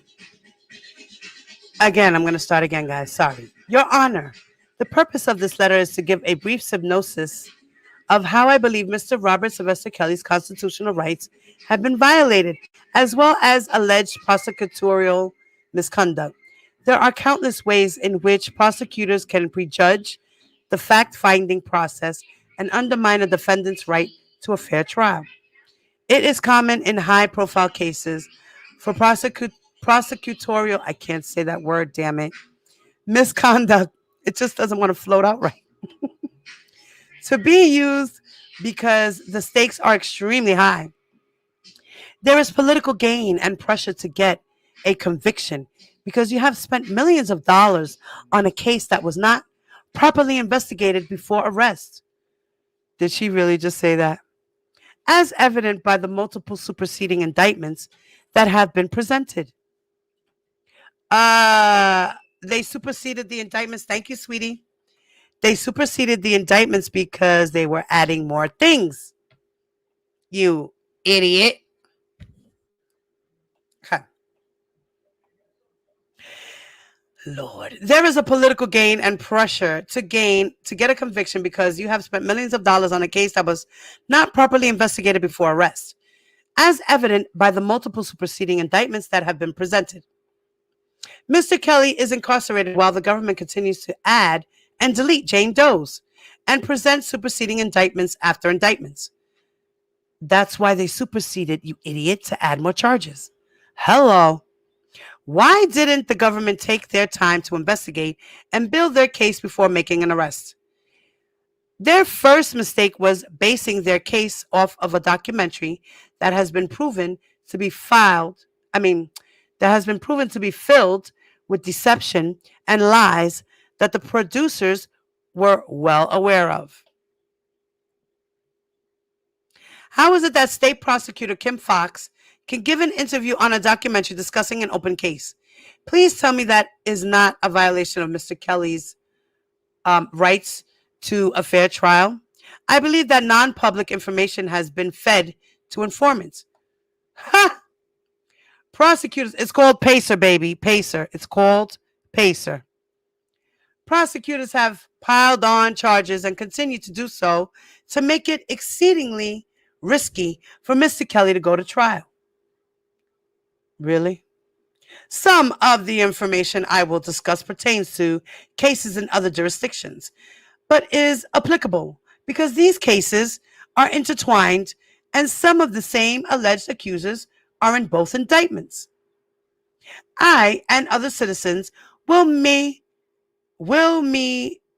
guess you must put will be making formal complaints to the Office of Professional Responsibility regarding the conduct of prosecutors and requesting further investigation.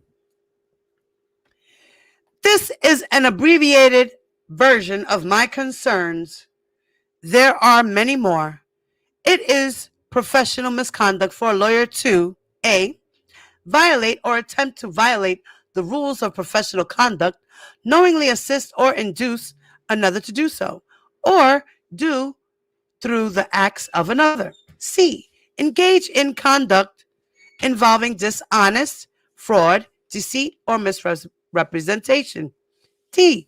Engage in conduct that is prejudicial to the administration of justice. ABA Model Rules of Professional Conduct 8.4 Misconduct A, B, and D. Like she knew the law. Number 1.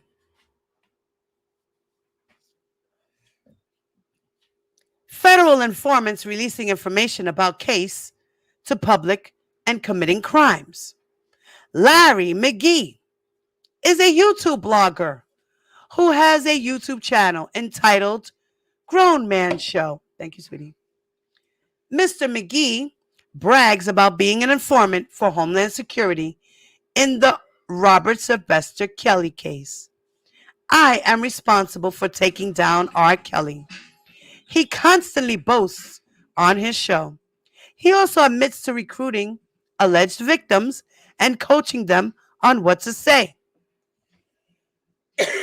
Now that is all bullshit.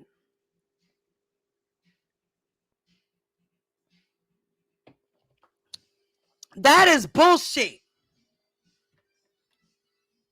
That is all bull to the motherfucking shit. The ones who are actually taking down R. Kelly's his own fucking camp. Get it right. Yes, Larry had Azriel at his house and she watched the documentary. Yes, but that's all he did. He sat her down and gave her support, along with his wife and his daughter. They were there for support. That's all it was. You fucking idiots. There is video evidence of these statements. Mr. McGee has his own federal indictment for bank fraud. So he has made a deal with the government to be an informant in this case. He states that he is paying back the $1.6 million he has stolen and does not have to do any prison time. In the meantime, he continues to commit crimes. He is also closely connected to one of the alleged victims / informant in the New York indictment, Azriel Clary, and her father, Angelo Clary.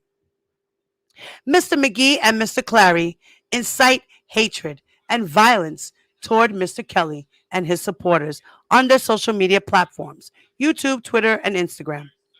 Both men have verbally threatened death and harm toward other bloggers, fans, supporters of Mr. Kelly.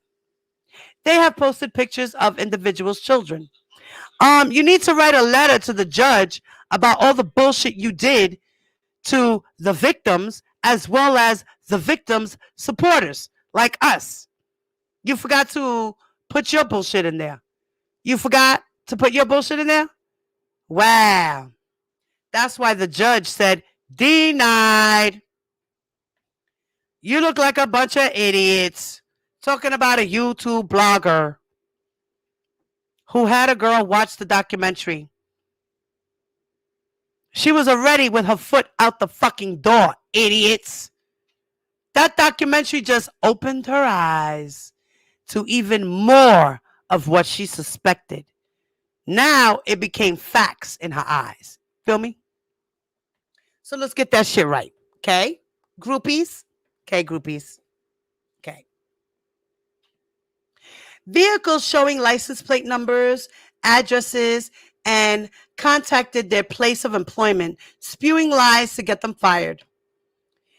Mr. McGee incites his subscribers to participate in these acts as well. If you view the chat on Mr. McGee's YouTube channel, you will see subscribers saying they are getting shooting lessons and wishing death upon specific YouTube bloggers. Who in the fuck said they was getting shooting lessons? Who said that? I wish you would have fucking put screenshots in there.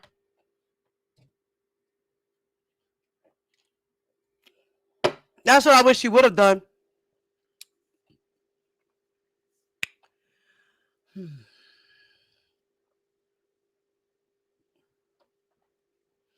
You will see subscribers saying they are getting shooting lessons and wishing death upon specific YouTube bloggers.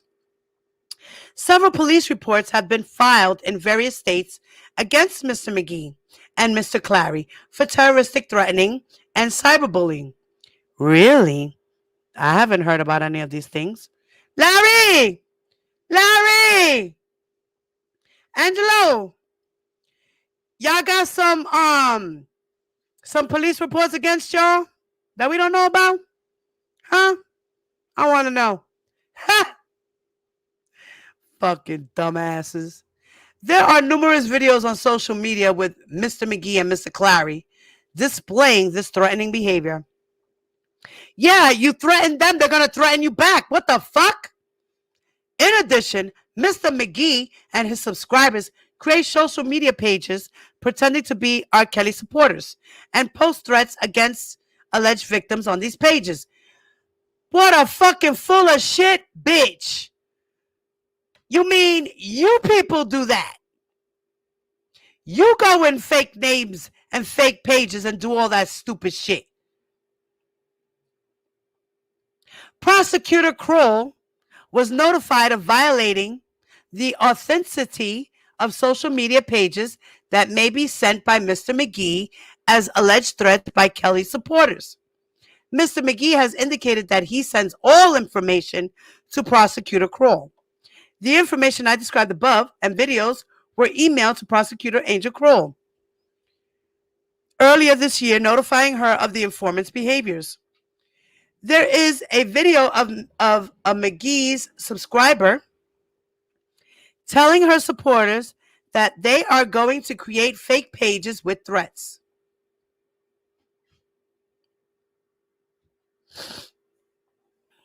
What video was this? I ain't never seen this video. That video has been deleted, but the government has the resources to recover that video. And the government also has resources to recover any video anybody's done. So keep making your videos and thinking that they're permanently deleted, because they're not. For anyone who does dumb shit. Number 2, federal informant Larry McGee connection to prosecutor Angel Kroll. Informant Larry McGee has said on his YouTube channel that he is in direct contact with prosecutor Angel Kroll and has shown emails between the two. I have noticed that Mr. McGee has information that has not been released about the case to the public. Yeah, that's because he has this thing called PACER. He is aware of superseding indictments, motions, and evidence of both cases in New York and Chicago. Yeah, he's aware because he's been reading a lot about the law and he's learning. He's smart. He talks about this information well in advance before the public is aware. As I said, PACER. In my opinion, there has to be a leak from the federal government. I am not saying Prosecutor Kroll, but Mr. McGee does speak of her as being his point of contact. There is a gag order in this case, as if he has seen it or been given the information regarding the discovery. You can review his YouTube videos for evidence. Many videos have been deleted, but the government has the resources to recover those videos. Number 3, federal informants. Alleged victim releasing recorded phone calls of Mr. Kelly and appearing on documentary. It is a violation of Mr. Robert Kelly's due process for Mr. Kelly's phone calls between him and an informant, Azriel Clary, alleged victim in New York indictment, to be played by Larry McGee on his YouTube channel. These are phone calls recorded from the MCC Chicago. In addition, Azriel Clary is participating in an upcoming documentary where she plays the alleged phone calls between her and Mr. Kelly while he is at MCC. Now, you just answered your own question, you dumb ass. How do you think Larry played that recording? Because it was on the fucking presidents, you ass. He just played it back. You fucking retards. Dumb ass groupies. I'm not talking about the supporters. I'm talking about the groupies. Fucking dumb groupies. Fucking dumbass. You just answered your own. I know when the judge saw this part, she died laughing. She died laughing. I know she died laughing. There are phone calls recorded. Okay. Azriel Clary is participating in upcoming documentary. She plays the calls. Okay. Additionally, she plays a recording of her speaking to a federal agent about the content on the iPads that were seized in the raid in January of 2020. The agent can be heard asking about the iPads on the preview of the documentary. This is a direct violation of Mr. Kelly's constitutional rights. Then you know what? You need to go and complain to Shabazz, who put out the documentary. Okay? You shouldn't be writing Judge. You should be writing Shabazz. Go talk to that nigga. That's who you need to talk to. Constitutional rights, and it appears to be a form of entrapment. You need to go talk to Shabazz. Previews of this documentary are over the internet and in the media. The producer of this documentary has stated on various YouTube platforms, that evidence is discussed and shown in his documentary.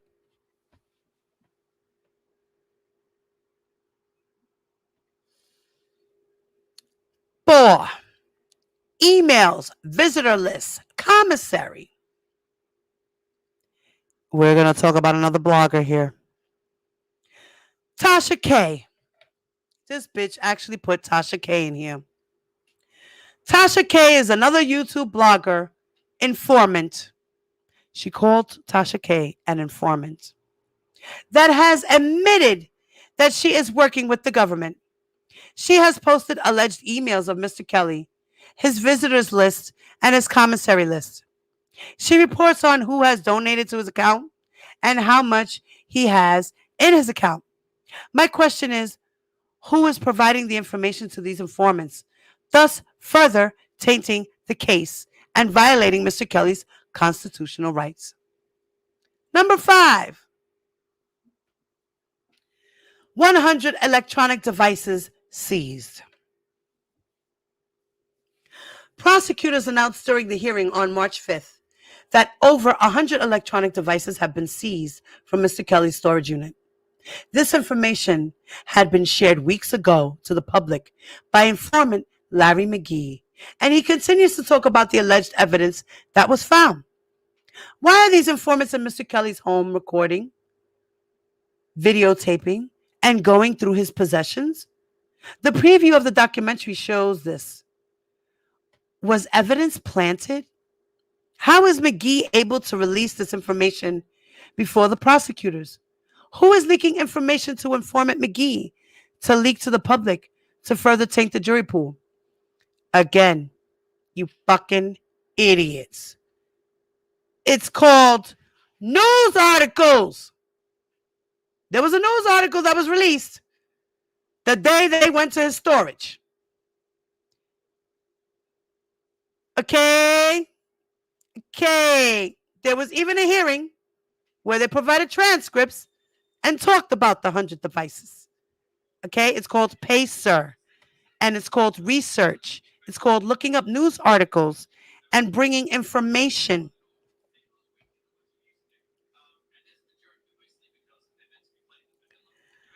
Now,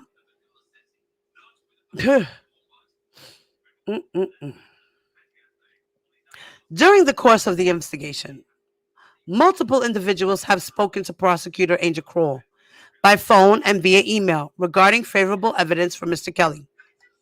Multitudes of explanatory evidence has been provided to Prosecutor Kroll. During Mr. Kelly's hearing on March 5th, it was very disturbing to hear Prosecutor Kroll refuse to give the explanatory evidence over to the defense. She commented that it was the defense's responsibility to do their own investigations, and why should she help them? That's facts, because his lawyer is fucking lazy.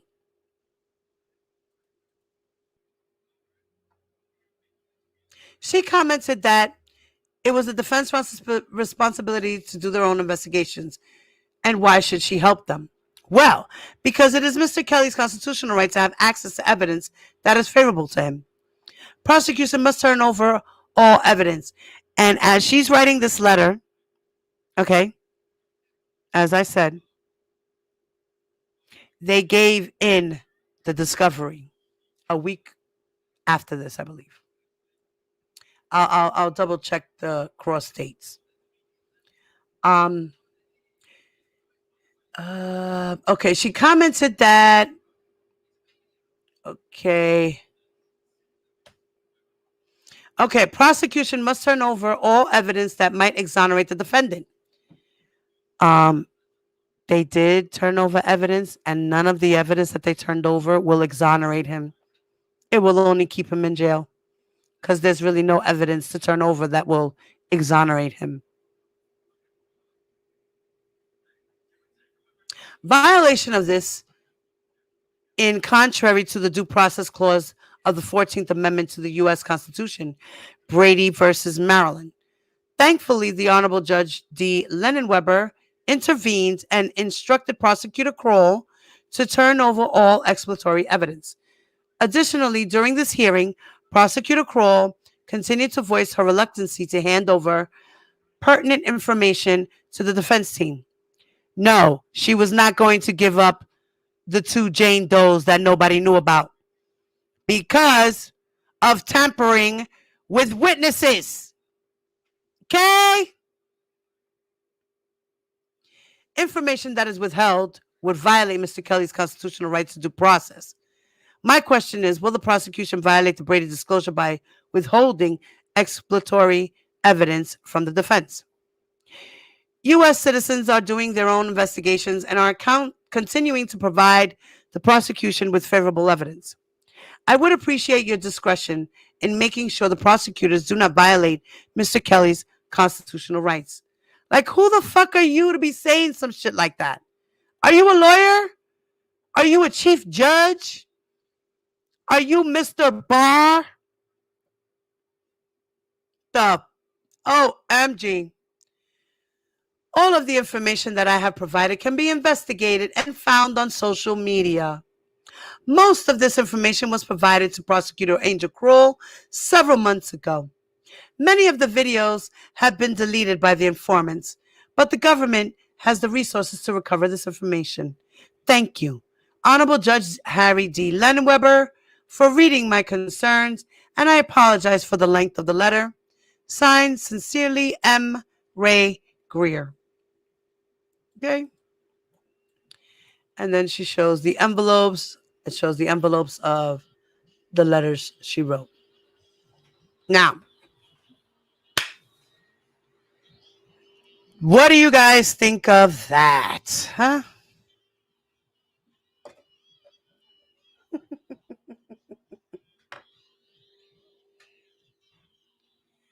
All right. Why is my son calling me when he's right here? Okay. Sorry about that, guys. Yeah, they are fools. Joshua, stop calling me because you're interrupting. What do you need? Need your mic. Give me 1 second, guys.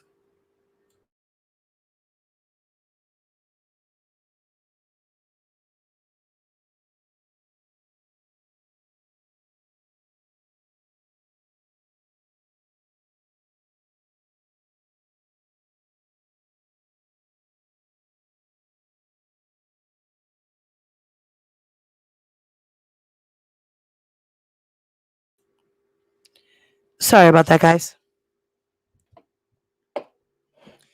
All right, so down to the last letter.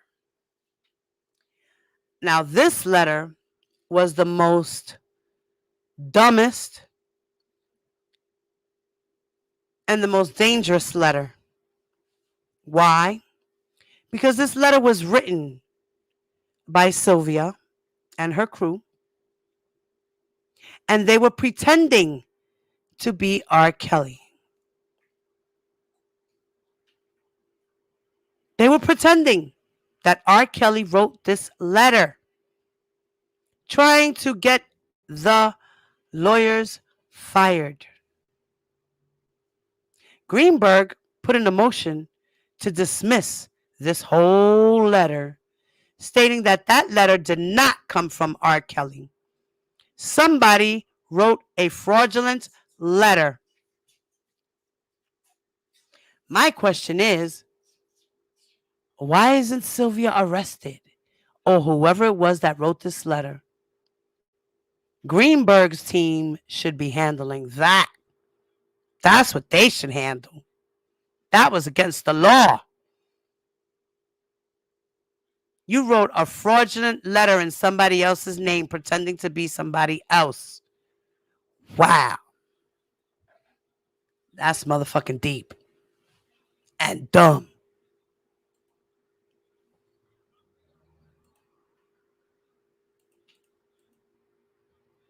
Okay.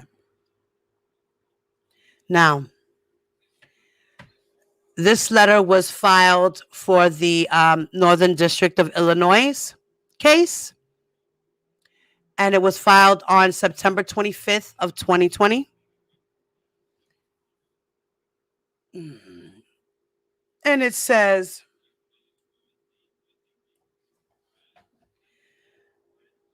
to Honorable District Judge Harry D. Lennon Weber.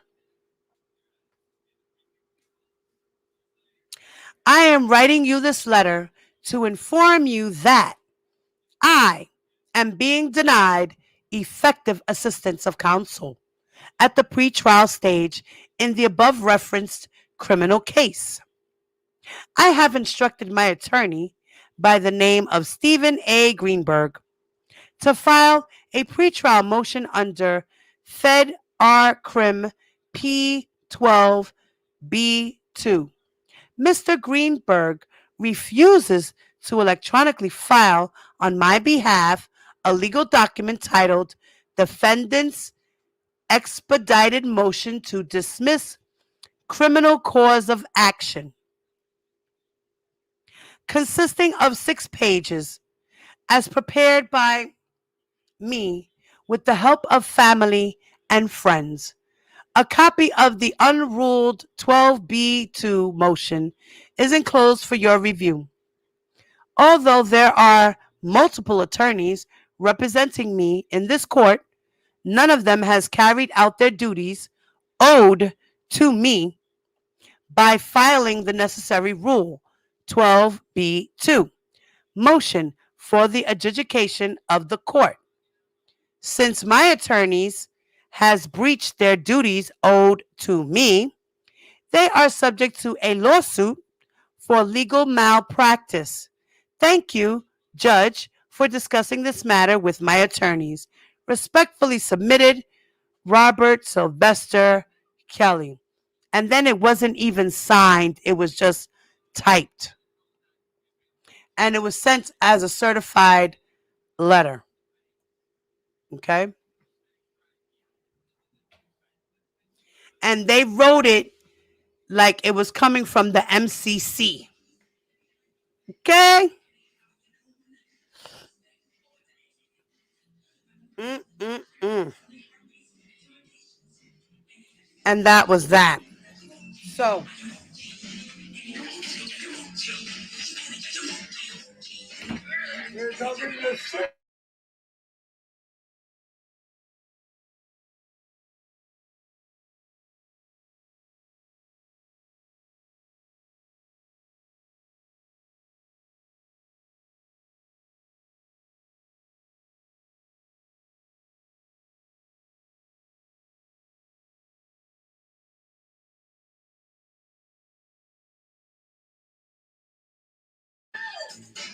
my husband's crazy, y'all. Give me a second.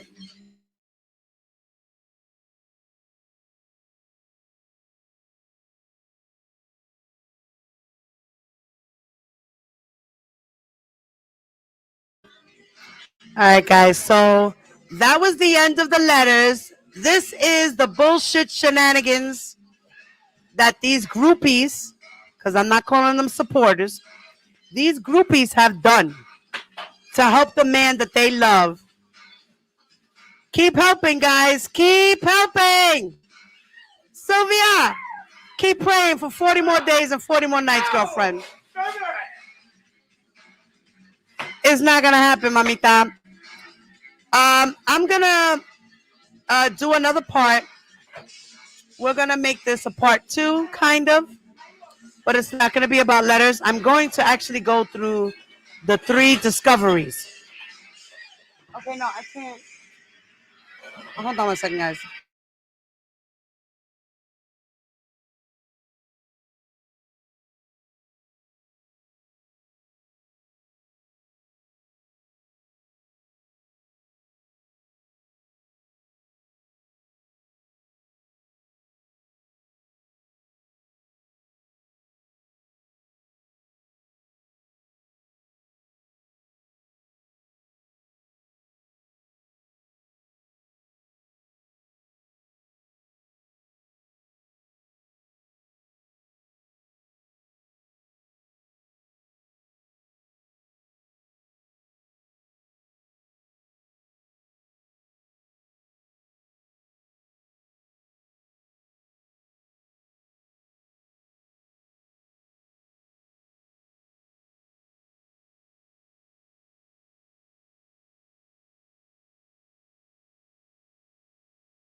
All right, guys. Sorry about that. Sorry about the interruptions.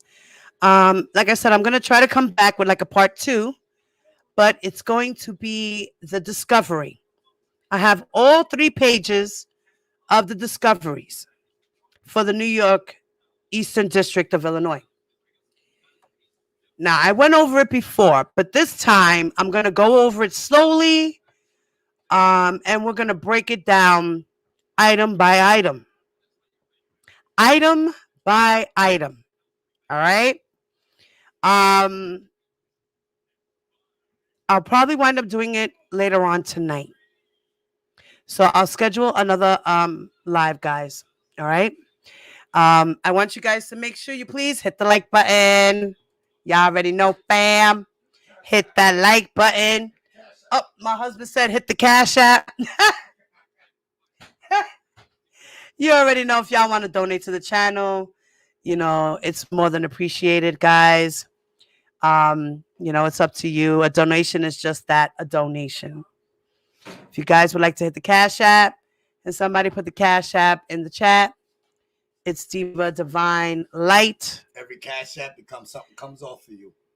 Oh my God, I can't. My husband's crazy. I'm ready. So I'm going to leave you guys with a song. Or should I just do this real quick? Just for you supporters. For you supporters, I know you love your man R. Kelly. You know, we all loved him once upon a time too. You know, I'm not going to front like I never did. You know, I did. I'm just mad at him. You know. So maybe you guys can take this. It's a quick little thing, and then I'm going to take you out with the song. Eggnog or hot chocolate? Eggnog. Greatest gift you've ever received? Love. Best way to spend the holidays? Family and friends. Christmas Eve or Christmas Day? Christmas Eve. Favorite reindeer? Rudolph. Most festive city you've been to? Chicago. Angel or star on top of the Angel. tree? Favorite song off the 12 Nights of Christmas? Coming home for Christmas. Ugly sweater or velvet suit? Ugly sweater. Sledding or ice skating? Sledding. One word to describe 2016. Love. Must-have dish for Christmas brunch? Brunch. Favorite holiday movie? Home Alone. One thing you need by the fire? Your baby. Go-to caroling song? Nat King Cole. Gumdrops or candy canes? Gumdrops. What's your favorite New Year's resolution? Be better. Stay in or go out for New Year's Eve? Go out. How do you cure a holiday party hangover? Coffee. Most difficult person to shop for? Somebody that's unappreciative. Best way to keep warm? Sweater. Finish the sentence. All I want for Christmas is? My 2 front teeth.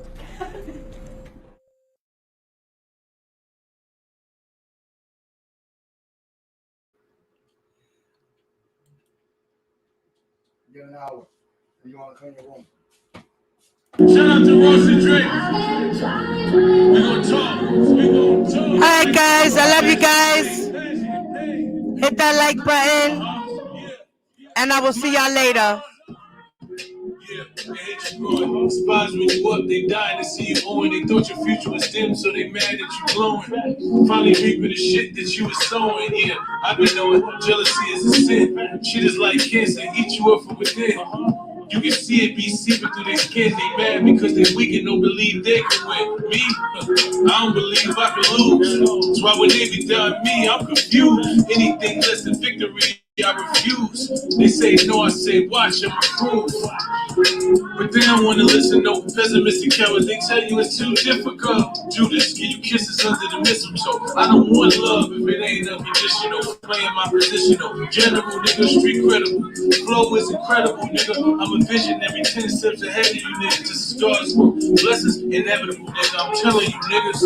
It's already been prophesized. I don't know a prophet who ain't been ostracized. I'm from the bottom. So that mean I got some rise. Why would I care how I look inside that imposter's eyes? You ain't qualified to judge me. I'm way too solid. They mad they can't budge me. Envy in their eyes. Wishing that it was me. Backstabbing so I won't let them hug me. The thug me would've handled it differently. My youngin' like, please let me handle it instantly. Nah, I'm a grown man. I had an epiphany. Plus I read a lot more. I'm understanding the history. You see, they divide and they conquer. They create the war and then they sponsor. They tell the world that all blacks is monsters. So some shit I just can't respond to. It's hard. I wear my heart on my sleeve. Swallow my pride, make it harder to breathe. Sometimes just to win You gotta concede, you gotta be strategic when you're trying to lead. You see, they have Malcolm beefing with King. How the hell we beefing? We seeking the same thing. That beefing shit can't bring us equality. That beefing ain't gonna raise the black man's economy. I'm trying to see my youngest living my dreams. Every morning I tell them, you kings, so do things that's gonna change the narrative. Show them we kings, not savage. Stop embarrassing our race and let them know we royalty. Supreme blood, so start moving accordingly. Stop sitting recording these cowards beating ladies. Justifying these cops shooting our babies. Man, this shit is crazy. We justifying our homicide. But Kid Brian, I'm sorry. I apologize. Promise I'ma ride on the front line. And I died before one of them touched mine. It's crunch time. Revolution gonna be televised. Same way black executions getting televised. So tell lies to your vision. It's time to make wise decisions. It's time for us to rise. Staying no sitting down. King, it's time to fix your crown. No sitting down. King, it's time to fix your crown. R.I.P. for Kid Brian, Dante Wright, George Floyd, Breonna Taylor, and everybody else who lost in this world. King, stop killing King. Let's do what we supposed to. Get on the court, fix your crown.